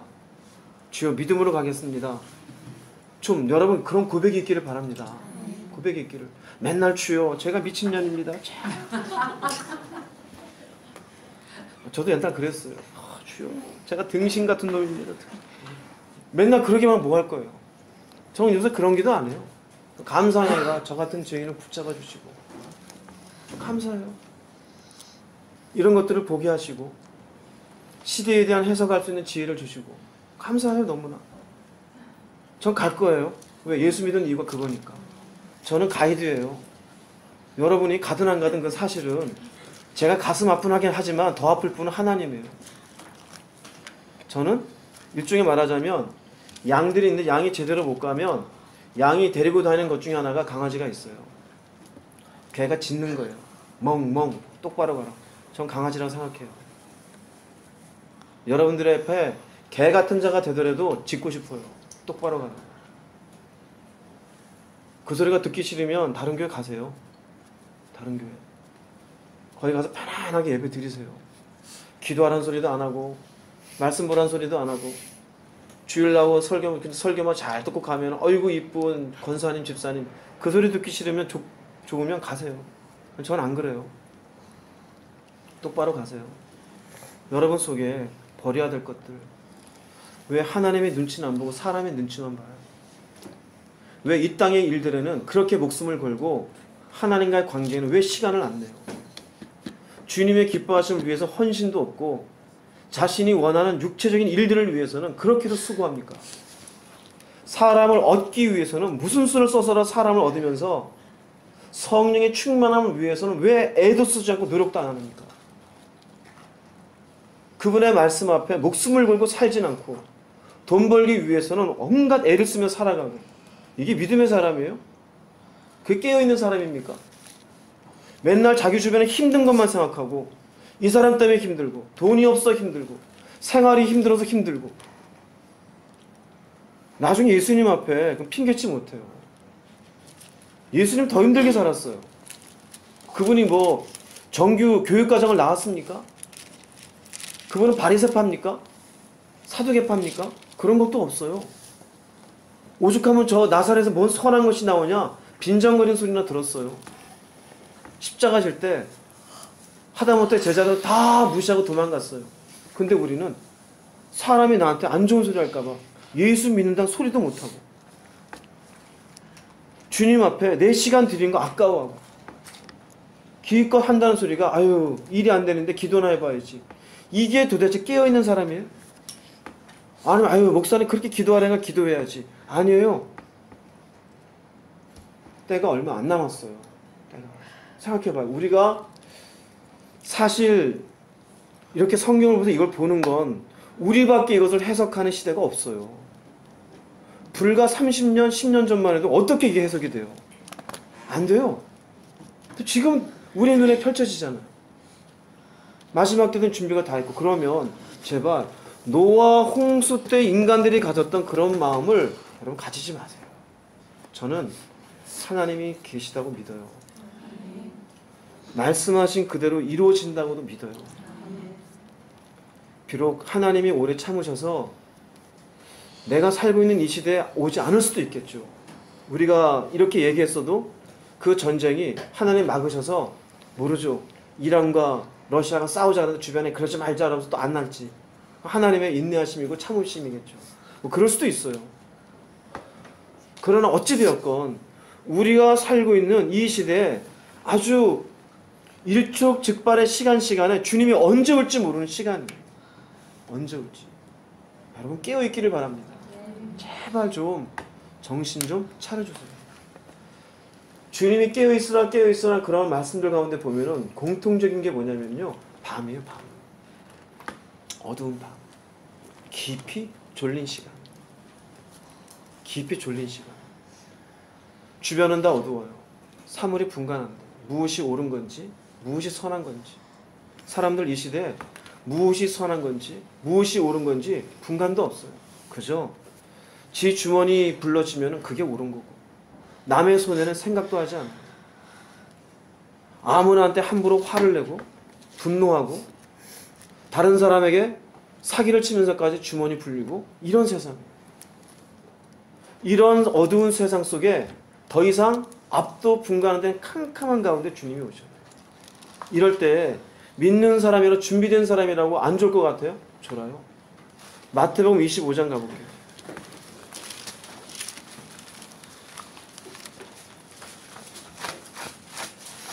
마태복음 25장 2절에서 5절까지 읽어보세요. 그 중에 5은 미련하고 5은 슬기로운 자라. 미련한 자들은 등을 가지되 기름을 가지지 아니하고, 슬기 있는 자들은 그릇에 기름을 담아 등과 함께 가져다더니 신랑과 더디 몸으로 다 졸며 잘세. 네. 미련한 사람이나 지혜 있는 사람이나 다 졸아요. 왜 졸까요? 피곤해요. 우리도 주님 오신다는 소리에 피곤해 있어요. 이미 사탄이 종말에 대한 피곤한 이야기들을 쏟아놨어요. 다미성교회부터 전쟁 나네 안 나네, 주님이 뭐 오네 안 오네, 몇 월 달이네 물 사놔야 되네, 뭐하네 그런 얘기들 이미 우리가 뭐 피곤하게 들었어요. 근데 그런 것들은 다 성경적이지 않은 잘못된 종말론자들이에요. 진짜.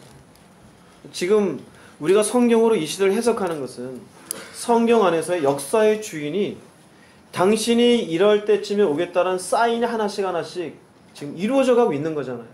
성경의 사인이 이루어져 가고 있는 것. 그러면 그것이 이제 비로소 피곤한 종말에 대한 이야기가 아니라 진짜 주님이 오시는 것에 대한 나팔소리라는 것으로 들을 수 있기를 바랍니다. 그러세요. 그럴 때 비로소 우리가 주님 앞에 갈 수 있어요. 저도 2010년도에 교회를 시작하면서 사실은 2015년도 안에, 아니 급바라면 2013년도 안에 주님이 오실 줄 알았어요. 그래서 처음에 성역 공부할 때 얼마나 빨리인지 몰라요. 빨리빨리 바꿔내는 거예요. 빨리빨리. 지금보다 거의 한 3배속, 4배속 될 거예요. 시간도 더 오래 했고. 왜? 빨리빨리 준비시키려고. 나중에 이게 아니구나. 알았어요. 지금 또 모르죠? 그분은 또 어떻게 하실지 몰라요. 그러나 우리가 준비하고 깨어 있는다고 해서 손해보는 거 있습니까? 전 손해본 거 없는 거. 손해본 거 있어요, 여러분? 없어요. 내가 내 믿음 잘 챙겨서 지혜롭게 기름을 준비하는데 그게 무슨 손해예요? 손해본 거 없어요. 손해봤다면 육체의 정욕을, 안목의 정욕을, 이생의 자랑거리를 더 취하지 않은 것. 감사하죠. 회개거리가 줄어들었는데 감사하죠. 여러분, 무엇이 중요한 건지 잘 새기고 살아가세요. 여전히 우리는 일을 해야 되고 사회에 나가서 뭔가 우리 역할을 감당해야 돼요. 하지 말란 얘기가 아니에요. 잘못된 종말 논자들처럼 집안에 있는 모든 거 다 팔아가지고 같이 돈 모아서 우리끼리 살자, 그런 거 아니에요. 여러분이 속해 있는 삶의 현장 속에 사세요. 그런데 하나님 놓치고 살면 안 돼요. 바쁘다는 핑계로 뒤집어 자고 피곤하다는 이유로 이것저것 하나님의 일에는 소홀히 여기고, 제발 그러지 마세요. 적당히 흉내내면서 교만하고 이기적으로 신앙생활하지 마세요. 삐딱한 마음을 가지고 교회 나오고 본인에게 아무 도움 안 돼요. 아무도. 그러면 결국 남는 자밖에 안 돼요. 남는 자. 이런 말씀을 드린 이유는 여러분을 겁먹게 하기 위해서 드리는 말씀이 아니에요. 제가 이 시대를 봤을 때, 야, 드디어 하나님의 이 시대를 향한 뭔가 마지막 때 대한 포석을 하나 또 놓으셨구나. 그게 제 눈에 보이니까 얘기 드리는 거예요. 수요일도 얘기했어요. 오늘도 여러분에게 말씀 드리는 겁니다. 깨달으십시오. 아, 목사님 또 왜 저러냐? 아니, 왜 저런 말씀이 있는 거잖아. 그죠? 도대체 성경에 이런 것들이 어떻게 이렇게 잘 이루어져요? 트럼프 대통령에게 그 이스라엘은 랍비들 한 50 몇 명이 편지를 썼대요. 편지를. 어떤 편지를 썼느냐? 당신이 하나님의 약속을 성취하신 위대한 사람입니다. 구약에 약속되어진 그 말씀을 당신은 성취한 사람입니다. 지금은 사람들은 모르지만 후대 당신은 하나님의 나라에 위대하게 기록이 될 것입니다. 랍비들이 그 편지를 썼다는 거예요. 그 사람들이 말하는 하나님의 말씀의 성취라는 것은 제가 보여준 스가랴 말씀, 에스겔서 말씀입니다. 그 말씀의 성취를 위한 딱 되는 것은 이 희년이 되어지는 2017년 12월에 예루살렘은 이스라엘 수도라 해가지고 마침내 이스라엘로 귀속을 시키는 이 선언, 이것으로 인한 주변이 혼치게 되어진 이 일, 이것이 어떻게 전개될지는 모르겠지만 어쨌든 지금도 주변의 이슬람권 나라들이 분주하게 지금 움직이고 있잖아요. 심지어는 그 외교하는 사람들이 뭐라고 얘기하냐면은 트럼프의 예루살렘 선언은 와해되고 있는 이슬람권들을 다시 하나로 뭉쳐주는 계기가 됐다고. 왜냐하면 IS 때문에 나누어져 있었어요. 걔네들도 수니파니 시아파니 해서 나누어져 있었거든요. 그런데 이 문제는 니파네파가 아니에요.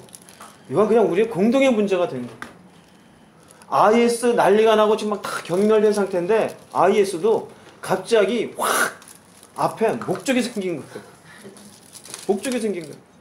아프가니스탄에 있는 탈레반도 거의 없어졌다가 확 목적이 생겼어요. 와, 저기 치자. 목적이 생겼어요. 오직 하나, 예루살렘, 저기 이스라엘, 저놈들 쳐 없애버리자. 지금 이게 지금 이슬람권의 하나의 단합대 지금 마음이 되어져 있어요. 그러니 이슬람의 56개국 나라, 56개국 7개국인지 그 나라들이 무슨 공동 성명까지 냈죠. 지금 세계가 이렇게 움직이고 있어요. 근데 그것이 우리가 보고 있는 성경에 예루살렘에 이런 일이 있으면 주님 오실 때가 가까이 온 줄로 알라라는 말씀으로 주셨으니 우리 말씀을 믿는 사람들이잖아요. 그러면 똑바로 안 믿는 것도 사실은 미안한 일인데 이제라도 똑바로 믿고 주님 오심을 준비할 수 있기를 정말 주님 이름 부탁드립니다. 사소한 감정에 제발 좀 무너지지 마세요. 제가 많이 얘기하는데 감정의 노예가 되지 마세요. 그까지 감정. 예? 나를 개떡으로 여기면 나 개떡이에요. 그러세요. 그냥 개떡이에요. 날 소새끼로 여기면 나 소예요. 엄매 해주세요. 그냥. 너 죽어라 그러면 죽여주세요. 머리 내미세요. 그리고 차라리 구원 받으세요. 할렐루야. 구원 받으세요. 그게 중요하잖아요. 여러분이 살고 있을 때 이 시기에 죽음을 보지 않고 올라간 엘리야처럼 에녹처럼 우리 시대에 그 약속된 것이 성취될 날이 사실은 얼마 되지 않은 거예요. 근데 생각해 보세요. 어느 날 여러분도 이러고 있는데 여기서 눈 깜짝할 사이에요. 그분 오시는 거. 번쩍 몇 명 없어졌어요. 남은 사람끼리. 여러분들 뭐가 중요하겠어요? 만약에 지금 우리가 이러고 있는데 여기서 제가 볼 때는 여기에서 지금 갈 사람들이 10명 이하예요. 얼마 안 돼요. 제가 봐서는. 번쩍 한 6명? 6명, 5명? 예. 별로 안 돼요. 스스로 알 겁니다. 별로 안 되는 5명이 싹 사라졌어요. 그 남은 10명 되는 사람들 어떻게 될 거예요? 어떻게 하실 거예요? 중요한 게 뭘 것 같아요? 제 얼굴이 이제 안 보여요. 너는 가겠냐고? 갈 거예요, 저는. 갈 거예요. 전 갈 거예요. 가까이 사는 집사람한테 물어보고 아들한테 물어보세요. 제가 어떻게 사는지. 제가 가짜같이 미친놈처럼 사는지 물어보세요. 전 갈 거예요. 제가 없다고 쳐요. 여러분 어떻게 할 거예요? 여러분이 돈 벌기 위해 살았던 것, 직장에서 뭔가 인정받으려고 애썼던 것, 기도 안 하고 그동안 제가 강조했던 것들에 소홀히 하고 여러분 주머니에 아니면 저금 통장에 10억이 있어요. 그게 뭔 의미가 있어요? 여러분들 승진했어요. 그래서 나름대로 사람들이 박수 쳐주고 있는데 남은 사람 됐어요. 무슨 의미가 있을 것 같아요? 하늘이 무너진 것 같지 않을까요? 그런 것 같아요? 안 그런 것 같아요? 할렐루야. 그렇겠죠? 무너지는 것 같을 거예요. 그러면 지금부터 준비하세요. 성경 보면은 에녹에 대한 이야기, 노아에 대한 이야기가 나오는데 에녹은 이미 그 시대에 주님의 오심을 놓고 얘기를 했던 사람이에요. 유다서인가 한번 가볼게요.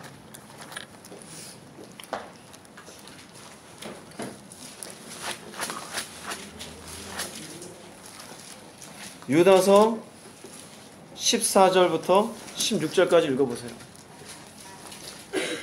아담의 7세손 에녹이 이 사람들에 대하여도 예언하여 이르되 보라 주께서 그 수많은 거룩한 자와 함께 임하신다니 이는 무사라고 심판하사 모든 경건하지 않은 자가 경건하지 않게 행한 모든 경건하지 않은 일과 또 경건하게 하지 않는 죄인들이 주를 거슬러 한 모든 완악한 말로 말미암아 그들을 정죄하려 하심이라 하였느니라. 이 사람들은 원망하는 자며 불만을 토하는 자며 그 정욕대로 행하는 자라. 그 입으로 자랑하는 말을 하며 이익을 위하여 아첨하느니라. 네, 아담이란다. 이 에녹이 이미 그때 뭘 보냐면요, 주님의 오심을 보게 되어집니다. 그 주님의 공중 이렇게 재림하시고 그리고 나중에 이렇게 지상 재림하시는데 여기에서의 수많은 거룩한 자와 함께 임했다는 의미는 지상 재림할 때의 모습이에요. 마지막. 그리고 심판이에요. 이미 역사가 시작했던 창세기 있었던 아담의 7세손이 마지막 때 심판 역사의 끝을 봤다는 얘기예요. 그런데 성경적으로 일관되어져 있는 그분 앞에 서는 자들은 경건한 사람들이에요. 경건한 사람들. 근데 누가 심판자리 있느냐? 경건치 않은 사람들. 경건치 않은 사람 특징이 뭐냐? 원망하는 자, 불만하는 자, 자기의 정욕대로 행하는 자, 입으로 자기 자랑만 하는 자, 자기 이익을 위해서 아첨하는 자, 쏙쏙쏙쏙쏙. 사람 듣기에만 좋은 얘기하는 사람, 진리를 위해서 옳은 것을 위해서 바르게 하지 않냐고 자기 이익거리만 챙기는 사람들. 경건하지 않으니까. 이 사람들은 심판대 앞이에요. 여러분, 여러분의 영혼을 꼭 살리시기를 바랍니다. 에녹이 이미 봤어요. 에녹이. 노아는 가만히 있었을까? 노아도 이미 얘기해 주었어요. 히브리서 가봅시다. 히브리서 11장 7절 보세요.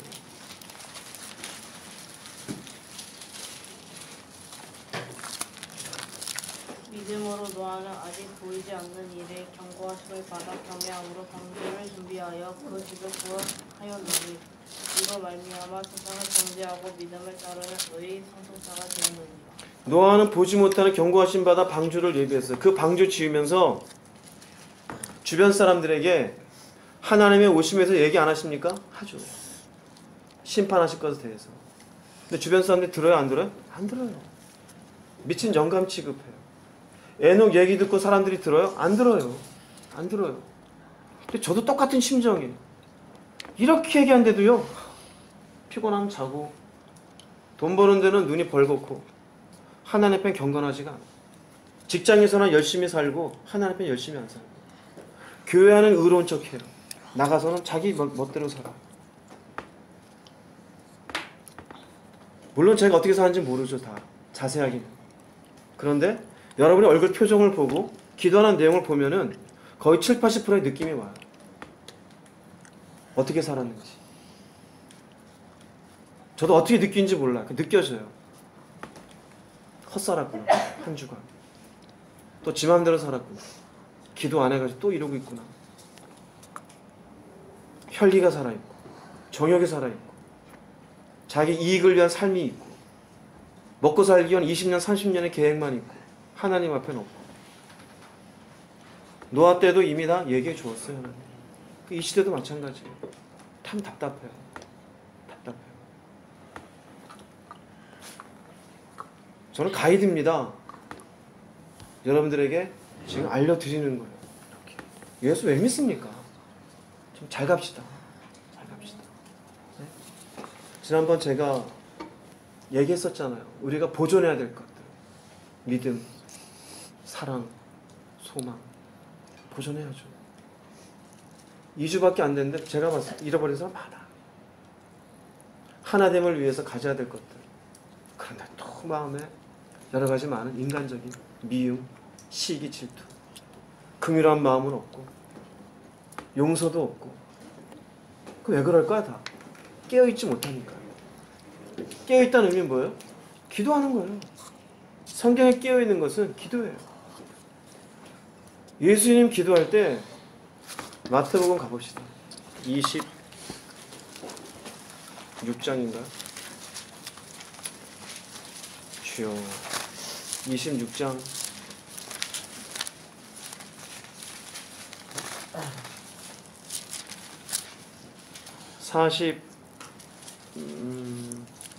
40절 41절 읽어보세요. 제자들에게 오사 그 자는 것을 보시고 베드로에게 말씀하시되 너희가 나와 함께 한 시간도 이렇게 깨어있을 수 없더냐. 시험에 들지 않게 깨어 기도하라. 마음에는 원이 오되 육신이 약하도다 하시고. 깨어서 뭐 해라? 기도하라요. 기도하라요. 기도 좀 하세요. 기도를 무슨 숙제하듯이 합니까? 아니요. 저는 살려고 기도해요. 기도가 없으면 못 사니까요. 근데 이 시대의 사람들은 예수를 믿으면서 기도하면 무슨 호떡 얻듯이 기도해요. 살기 위해 기도하시기 바랍니다. 살기 위해 기도하세요. 숙제하듯이. 그러다가 주님 오시면 뭐가 됩니까? 아무것도 안 해요. 제가 늘 가지는 소망을 간혹 얘기했었는데 주님 앞에 섰을 때 주님의 음성교회에 있는 분들 지옥 가는 거 안 봤으면 하는 게 제 소망이라고. 근데 글른 것 같아요. 지옥 가는 사람들 많이 볼 것 같아요. 제가 미리 얘기합니다. 그 사람이 누군지는 모르겠지만 스스로가 내가 안 됐다 그러면 지금 이런 이야기들은 깨어있으란 얘기예요. 무서움을 주는 얘기가 아니에요. 얼마나 감사합니까? 시간을 주고 기회를 주는 게. 시간도 없고 기회도 없다고 어느 날 주님 오셔서 갑자기 우리에게 너는 지옥 갈 수밖에 없다고 선포하신다면 얼마나 그게 억울하겠어요. 억울한 것보다도 내가 그동안 뭐 했지라는 수많은 자책감이 들 거 아니에요. 저는 지금 미리 얘기하는 거예요. 기회가 있어요, 아직. 기회가. 제가 여러분들에게 그런 기회가 있다고 말씀드리는 거예요. 정신 차리세요. 제발 여러분 스스로의 죄성에 이렇게 올라오는 그 성격과 그 생각과 감정에 이게 맞다고 착각 좀 하지 마세요. 이해됩니까? 착각 좀 하지 마세요. 좀 믿음으로 좀 가세요. 믿음으로 좀. 믿음으로. 베드로도 믿음으로 안 가니까 나중 이렇게 기도 안 하니까 예수님 붙잡으러 오는 말고라는 사람 귀를 칼로 치잖아요. 근데 예수님 뭐라 그래요? 아버지께서 주신 잔을 내가 마셔야 되지 않겠느냐? 그 칼도 집어넣으라고. 우리가 기도하지 않고 하나님 앞에 그분의 뜻을 모른 채 내 이성적이고 합리적인 감정과 생각만을 붙잡고 가면 우린 늘 그런 실수의 연속을 살아요. 그래서 자기는 옳다 그래요. 가보세요. 과연 옳은지. 나중 가서 제가 맞는지 여러분이 맞았는지 하나님께서 판결해 주실 겁니다. 저는 분명히 말하자면 가이드했습니다. 가이드했어요. 그거 맞는 거 아니라고. 깨어 있으세요.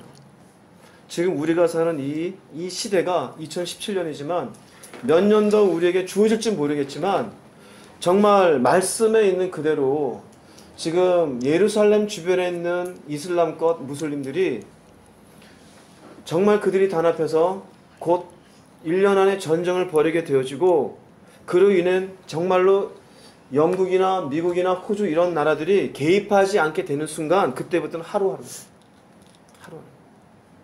언제 주님 오실지는 그 사람은 몰라요. 그때부터 이 마지막 때에 대한 여러 가지 많은 논문도 있고 설들도 있어요. 근데 주님이 오시는 때에 대해서는 물론 이제 7년 대환란 전에 오신다, 후에 오신다, 중간에 오신다가 있어요. 거의 70-80%는 전에 오신다. 여기도 나름대로 가봐야 되겠죠. 중간에 오시는지 후에 오시는지. 그러나 저는 전에 오신다고 봐요. 그건 나중에 제가 얘기해 드릴게요. 전에 오신다고 보면은 전에 오는 것에 대해서도 무슨 의견이 있냐면은요. 전쟁 전에. 그러니까 곡과 마곡의 정쟁 전에 온다는 의견도 있어요. 그러면 예루살렘을 둘러싸고 있는 주변 나라들이 치기 전에 주님이 오신다라는 거예요. 그럼 지금 우리 지금 이 시대가 주님이 오신 시대가 될 수도 있어요. 믿거나 말거나지. 근데 그런 의견도 있다라는 거예요. 그런 의견도 있고 곡과 마곡의 전쟁이 있은 다음에 온다는 의견이 있고 곡과 마곡의 전쟁이 있은 다음에 성전이 세워질 때 온다는 사람도 있어요. 그러나 요 사이의 시간은 거의 그냥 몇 달 아니면 1년, 2년 사이예요. 큰 기간이 아니에요. 길게 보면 전쟁부터 요 사이가 3년 반이에요. 7년 동안 이렇게 거둔다 그랬습니다. 그럼 여러분들 10년 계획하고 살잖아요. 10년 되면 뭐 할까? 하지 말라는 얘기 하세요. 보험 들고 인생 나중에 뭐 될까? 진우 같은 대학도 가야 되고 해야겠지. 공부해야겠지. 열심히 공부해야겠지. 그러나 하나님을 놓치고 가면 절대 안 됩니다. 할렐루야. 여러분들이 놓치는 것들 제발 미루지 마세요. 여러분들의 영혼을 위해서 제가 당부합니다.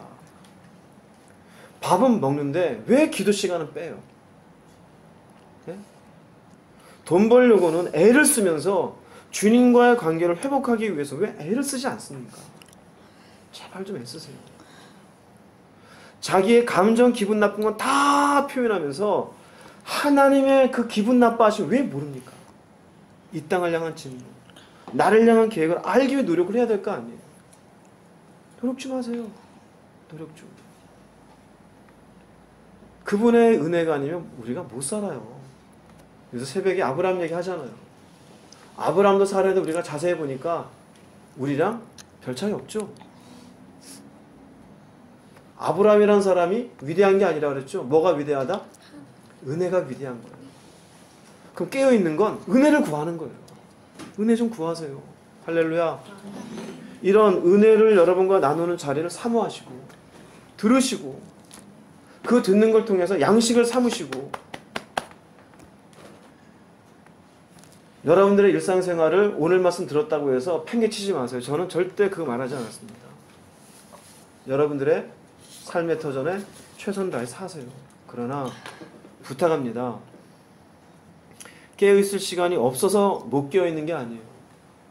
스스로가 가벼이 여겼기 때문에 못 깨어있는 것이죠. 주어져 있는 시간 사실 얼마 남지 않았어요. 저보고 목사님 이상한 종말론 얘기한다. 저는 이상한 얘기는 한 거 없어요. 저 이 튼튼하고 성경에 있는 바른 얘기를 하는 거예요. 바른 얘기를. 이해되시죠? 네. 웃으라고. 너무 심각한 얼굴을 하고 있어요. 남 보지 마시고 자신을 보세요. 자신. 우리가 하나님 앞에 바로 서 있으면 갖게 되는 마음들을 한번 볼게요. 고린도 후서 13장 5절 말씀 볼게요.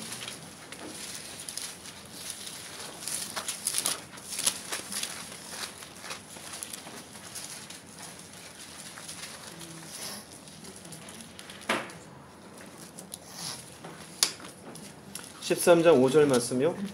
너희들 믿음 안에 있는가 자기 자신을 시험하고 너희 자신을 확증하라.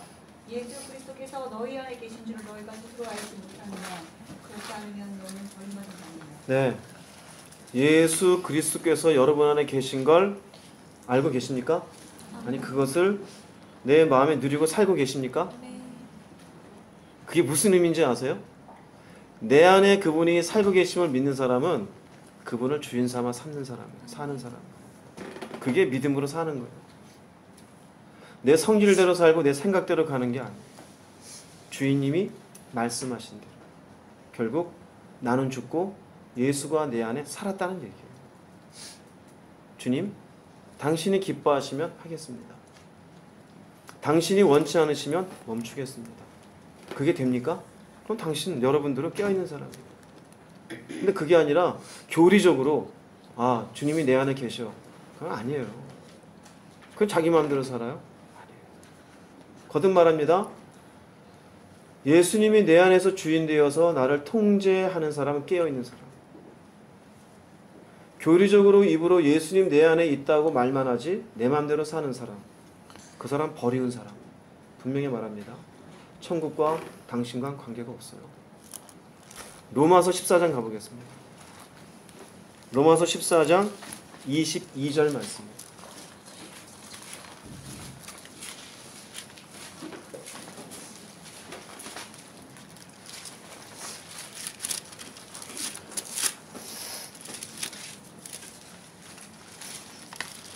내게 있는 믿음을 하나님 앞에서 스스로 가지고 있으라. 자기가 옳다라는 바로 자기를 정죄하지 아니하는 자는 있으라.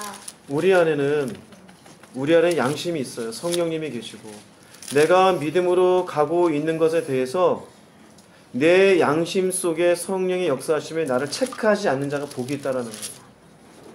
이 사람은 깨어있는 사람. 그런데 내가 생각해도 내 믿음은 도대체 하나님 앞에 부끄러워요. 내가 생각해도 나는 믿음으로 사는 것 같지가 않아요. 이건 누굴 속일 수가 없어요. 그래서 내 스스로가 나를 책망하는 마음이 있어요. 이 사람은 잠자는 사람. 이해됩니까? 네. 그건 누가 얘기해 줄 게 아니에요. 스스로가. 여러분에게 한번 물어볼게요. 나는 깨어있는 것 같습니다. 아멘 해보세요. 감사합니다. 감사한 거예요. 아마 다른 교회에서 제가 그렇게 하면 저 목사 세다 그럴 거예요.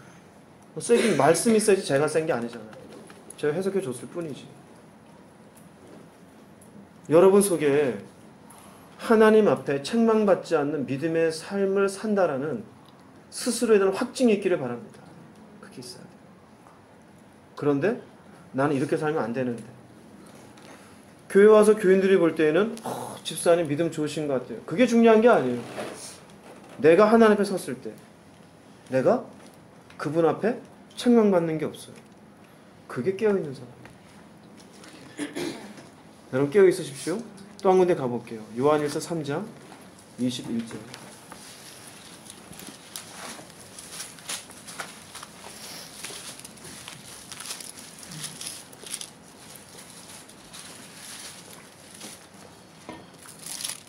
사랑하는 자들아, 만일 우리 마음이 우리를 책망할 것이 없으면 하나님 앞에서 담대함으로. 네, 담대함이 있어요. 지금 주님이 오십니까? 할렐루야, 담대함이 있어요. 왜? 책망할 게 없습니다. 여러분 묻겠습니다.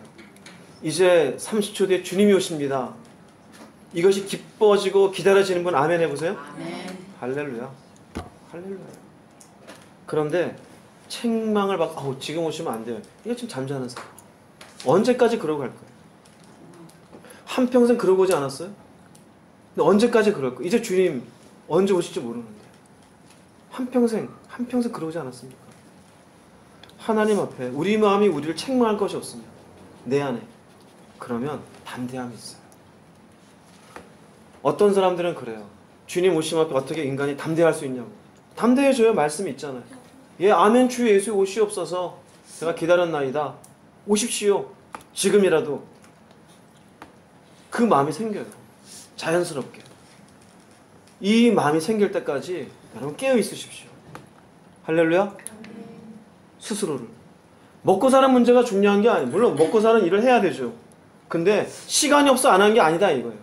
핑계대고 이런저런 이유를 대고 남편 때문에, 애 때문에 돈 벌어야 되고, 밥 해야 되고, 집 청소해야 되고, 드라마 봐야 되고, 뭐 영화 보러 가야 되고, 연애해야 되고, 결혼해야 되고, 장가 가야 되고. 노아 시대 때도 그랬어요.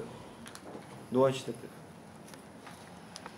담대함 있기를 바랍니다. 네. 또 하나는요.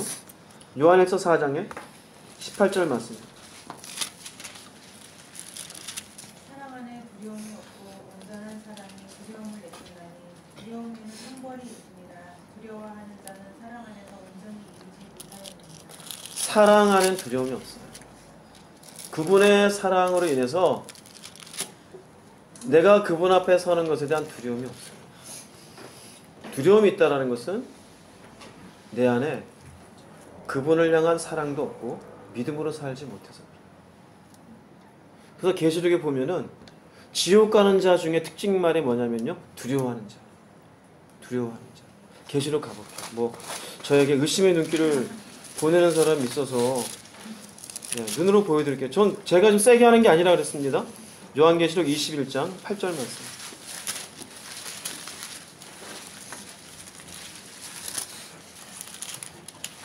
그러나 두려워하는 자들과 믿지 아니하는 자들과 흉악한 자들과 살인자들과 은행하는 자들과 점술가들과 우상 숭배자들과 거짓말하는 모든 자들은 불과 유황으로 타는 못에 던져지니 이것이 둘째 사망이라. 예. 두려워하는 자는 불과 유황으로 타는 못에 던져져요. 왜 두려워하느냐? 그 안에 그분의 사랑이 없어요. 그분을 사랑하지도 않아요. 그래서 주를 사랑하지 아니하는 자는 저주를 받아라 그래요. 저주를 받아. 또 저를 이상하게 쳐다보는 분인데 고린도전서, 제가 하는 말 아니라 했습니다. 고린도전서 16장 22절 가볼게요. 읽어보세요. 만일 누구든지 주를 사랑하지 아니하면 저주를 받을지어다. 우리 주여 오시옵소서. 그러니 사랑을 하지 않으니 두려움이 있는 거고, 사랑하지 아니했던 자는 우상 숭배자와 같이 불과 유황이 타는 못으로 던져져요. 여기 이 사람들이 고린도 교인에게 지금 바울이 편지 쓰는데 고린도 교인 안에도 주를 사랑하지 않는 자가 있다 없다? 있는 거예요. 그 사람 어디로 간다? 지옥 가요. 주님의 음성교회도 이런 사람이 없었으면 좋겠지만 그건 뭐 제가 다 모르죠. 근데 제 인간의 눈으로 봐도 주님 사랑하지 않는 사람들 있는 것 같아요. 그 사람은 교회 교인일 수는 있겠지만은 결국 지옥으로 가게 되어집니다. 저는 가이드 분명히 했습니다. 주를 사랑하지 않으면 저주를 받는다고. 사랑하지 않아도 돼? 그건 자기 생각이죠. 자기나 사랑하고 자식이나 사랑하고 다 그렇지 뭐. 그러고 사세요. 그러고 사세요. 그러고 살아요. 그건 진리가 아닌데 그냥 그러고 살아요. 그러고 살란 얘기는 그런 뒤에 결과는 본인이 감당하라 이거예요. 대신 제가 분명히 가이드해 드리는 거예요. 그러니 지금이라도 돌이켜서 깨어서 사랑하는 자가 되라라는 거예요. 그래서 주님을 향한 사랑과 그분이 나를 사랑하는 것에 대한 내 안의 사랑이 충만하면 두려움이 없어져요. 사랑엔 두려움이 없나. 이 두려움이 없는 사람은 깨어있는 사람이고, 두려워하는 사람은 지금 잠자는 사람이에요. 속일 수가 없어요. 속일 수가. 그래서 성경은 그렇게도 하나님을 사랑하는데 그 무엇보다도 하나님을 제1로 사랑하라고 요구하시는 거예요. 목숨을 다해서. 왜? 목숨을 다해 살아가면 최소한 영혼이라도 건져요. 근데 영혼이 진짜죠. 영혼이 살아야죠. 육은 없어져요. 우리가 뭐 젊은 시절이 없습니까? 재우가 지금 가장 젊잖아요, 여기서. 우린 이런 시절 없어요? 피부가 탱탱하고 깜찍한 시기 다 있어요. 근데 어느 순간 우리도 주름살 들고 점점점 허리가 휘고 여기저기 아프고 하잖아요. 육은 결국 쇠하게 되어져 있어요. 육을 위해서 할 게 아니에요. 육은 결국 없어져요. 먼지처럼 사라져요. 여러분들의 영혼을 제발 좀 살리십시오. 제발 좀. 그게 깨어있는 거예요. 굳이 이렇게까지 제가 말씀드리는 건, 예전엔 제가 이런 얘기를 하면은 침을 튀면서 얘기했어요. 근데 침이 튀어지지가 않아요. 왜냐하면은 뭐라 그럴까요? 왜 학교 선생님이 이제 고1 애들 들어와서 공부 좀 해라 공부하나 막 하다가 결국 싸게 보이잖아요. 아휴, 공부하려면 공부하고 말면 말고. 그러다 나중에 2학년 3학년 되고 나면은 공부 안 한 애들한테 공부해라 그래요? 안 해요. 네, 지금 해봐야 뭐 얘네들이 할 것도 아니니까. 얘긴 하긴 하지만 그렇게 얘기 안 해요. 엎어져 자더라도 그냥 쟤야 뭐 앞에 나. 제 마음이 그래요. 그렇게 마음에 알려는 드리지만 인간이라는 것에 대해 제가 많이 실망을 했어요. 말을 한다고 다 되는 게 아니구나.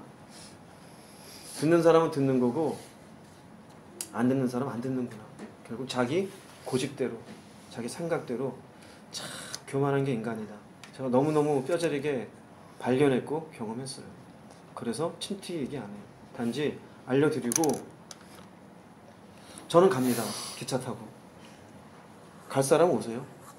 말 사람 마세요. 더 이상 그걸로 침 튀기면서 마음 아파하지 않기로 했어요. 주님도 그랬어요. 본인이 설교하시고 따라오지 않는 제자를 놓고 울면서 안타까워하는 게 아니에요. 그래 가냐? 가려면 가라. 진짜로 요한복음 가볼게요. 또 뭐 저를 어디 그러지? 이런 눈빛인데 성경에 다 나옵니다. 요한복음 6장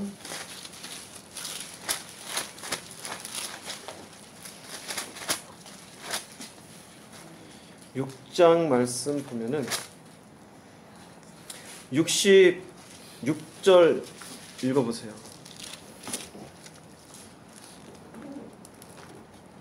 66절 67절까지 읽어보세요. 66절 67절 6장. 그때부터 그의 제자 중에서 많은 사람이 떠나가고 다시 그와 함께 다니지 아니하더라. 예수께서 12제자에게 이르시되 너희도 가려느냐? 예. 이 중간에 주님이 가는 사람 붙잡고 가지마오 그럽니까? 안타까워 울면서 미워도 다시 한번 그런 거 아니에요. 갈 테면 가라. 제자들에게도 너희도 가려느냐? 그 의미 뭡니까? 갈 테면 가라. 예수님은 십자가 안 지십니까? 아니에요. 나는 간다. 저 똑같아요. 저는 갑니다. 깨워서. 안 깰 사람 계속 누워 자세요. 뭐라 안 할 겁니까? 예전처럼 쫓아다니면서 뭐라 안 할 거예요. 그래봐야 뭐 별 필요 없더라고요. 갈 사람 가세요. 지금이라도 이런 이야기 듣고 안에 깨어서 정말 예수 믿은 것에 대한 마지막 성취, 믿음의 결국 구원이랬는데 그 구원을 이루는 그날을 위해 내가 지금 정신 차려야 하지 않은 분은 제발 좀 여러분에게 교리로 듣지 마시기 바랍니다. 오늘 말씀은. 이건 교리가 아니에요. 이 시대에 대한 해석이고 해석을 통해 여러분들에게 어떤 알람을 드리는 거예요. 경고를 드리는 거예요. 그냥 듣고 알았어로 끝나는 것은 의미가 없어요. 경고로 들으시고 일어나시기 바랍니다. 일어나시기 바랍니다. 그렇게 되면은 정말 좋을 것 같아요. 그렇지 않으면 별 의미가 없겠죠. 수요일날 얘기하고 오늘 얘기했어요. 하나님이 마음에 감동을 주면 제가 주일날 얘기하겠지만 주일날 안 할 거예요. 왜? 이런 얘기해봐야 듣지 않으니까. 아직은 믿음이 더 필요하고 예수님이 누군지도 모르는 사람도 있고 하늘나라가 뭔지도 소망도 없는, 여전히 육체의 정욕 속에 자기 고집 속에 살아가는 그런 사람들한테 또다시 얘기한다는 건 뭐 별 의미가 없는 것 같아요. 들은 여러분들이나 잘 가시기 바랍니다. 잘 가세요. 혹시 왜 주일날 안 하냐? 그럼 들으라 그러세요. 수요일날, 금요일날 파일 있으니까. 듣고서 정신 차리고 싶으냐? 들어라. 싫으냐? 간도라 그래요. 저도 마음에 주님의 음성교회 온 분들을 100% 다 데려가려는데 그건 제 욕심인 것 같아요. 아닌 것 같고 이제 뭐 몇 년 남았는지 모르겠지만은 서서히 저도 기도할 거예요. 그런 사람들로 인해서 제가 마음 아파하지 않도록. 나중에 정말 주님 오셨을 때 저는 주님이 하신 일에 대해서 찬양을 해야 되죠. 할렐루야. 당신의 심판은 오르십니다. 휴거인데 여기에 누가 남았어요. 아무개 집사. 그럼 제가 마음은 아프지만 주님 잘못됐어요. 저 친구 데려가야 돼요. 그게 됩니까? 안 되죠. 나도 거기서 어린 양의 잔치에 기뻐하고 환호해야 되는데 울고 있으면 되겠어요? 안 되죠. 진짜 만구일의 창세 이후로 정말 가장 중요한 잔치잖아요. 거기에 참석하는 건데 이렇게 얘기해줘도 참석하지 못한 사람은 이 땅에 남아 하나님이 또 그들에게 준비한 뭔가를 겪어야 되는 게 맞겠죠. 그럼 아멘 주 예수여 당신은 만나이다 찬양해야 되겠죠. 저를 냉정하다고 보지 마시기 바랍니다. 저는 할 말 다 했습니다. 정신 차리세요. 제발 오늘 드리는 말씀을 인간 얘기로 듣지 않기를 바랍니다. 인간 얘기로. 제가 차분하게 얘기하지만 신중하게 여러분들에게 말씀드리는 겁니다. 사는 자와 죽는 자로 언젠가는 우리가 갈라지게 되어져 있어요. 저는 살 겁니다.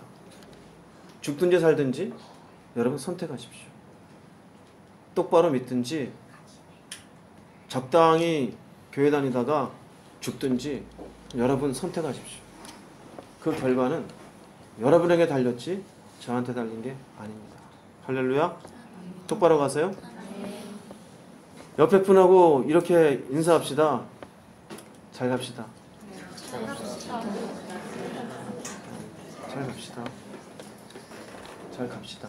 진짜 부탁합니다. 잘 갑시다. 삶이 뭐라고? 그까지 그 일이 뭐라고? 그게 뭐라고 도대체? 인간이 뭐라고? 그 돈이 뭐고? 내 고집이 뭐고? 자존심이 뭐라고? 살리는 건 영이잖아요. 제발 잘 갑시다. 오늘 여기까지 하겠습니다. 질문 있으신 분 질문하세요. 질문 있으면 질문하세요. 없으면 기도하겠습니다. 형식적으로 기도하지 마세요. 사는 자가 되기 위한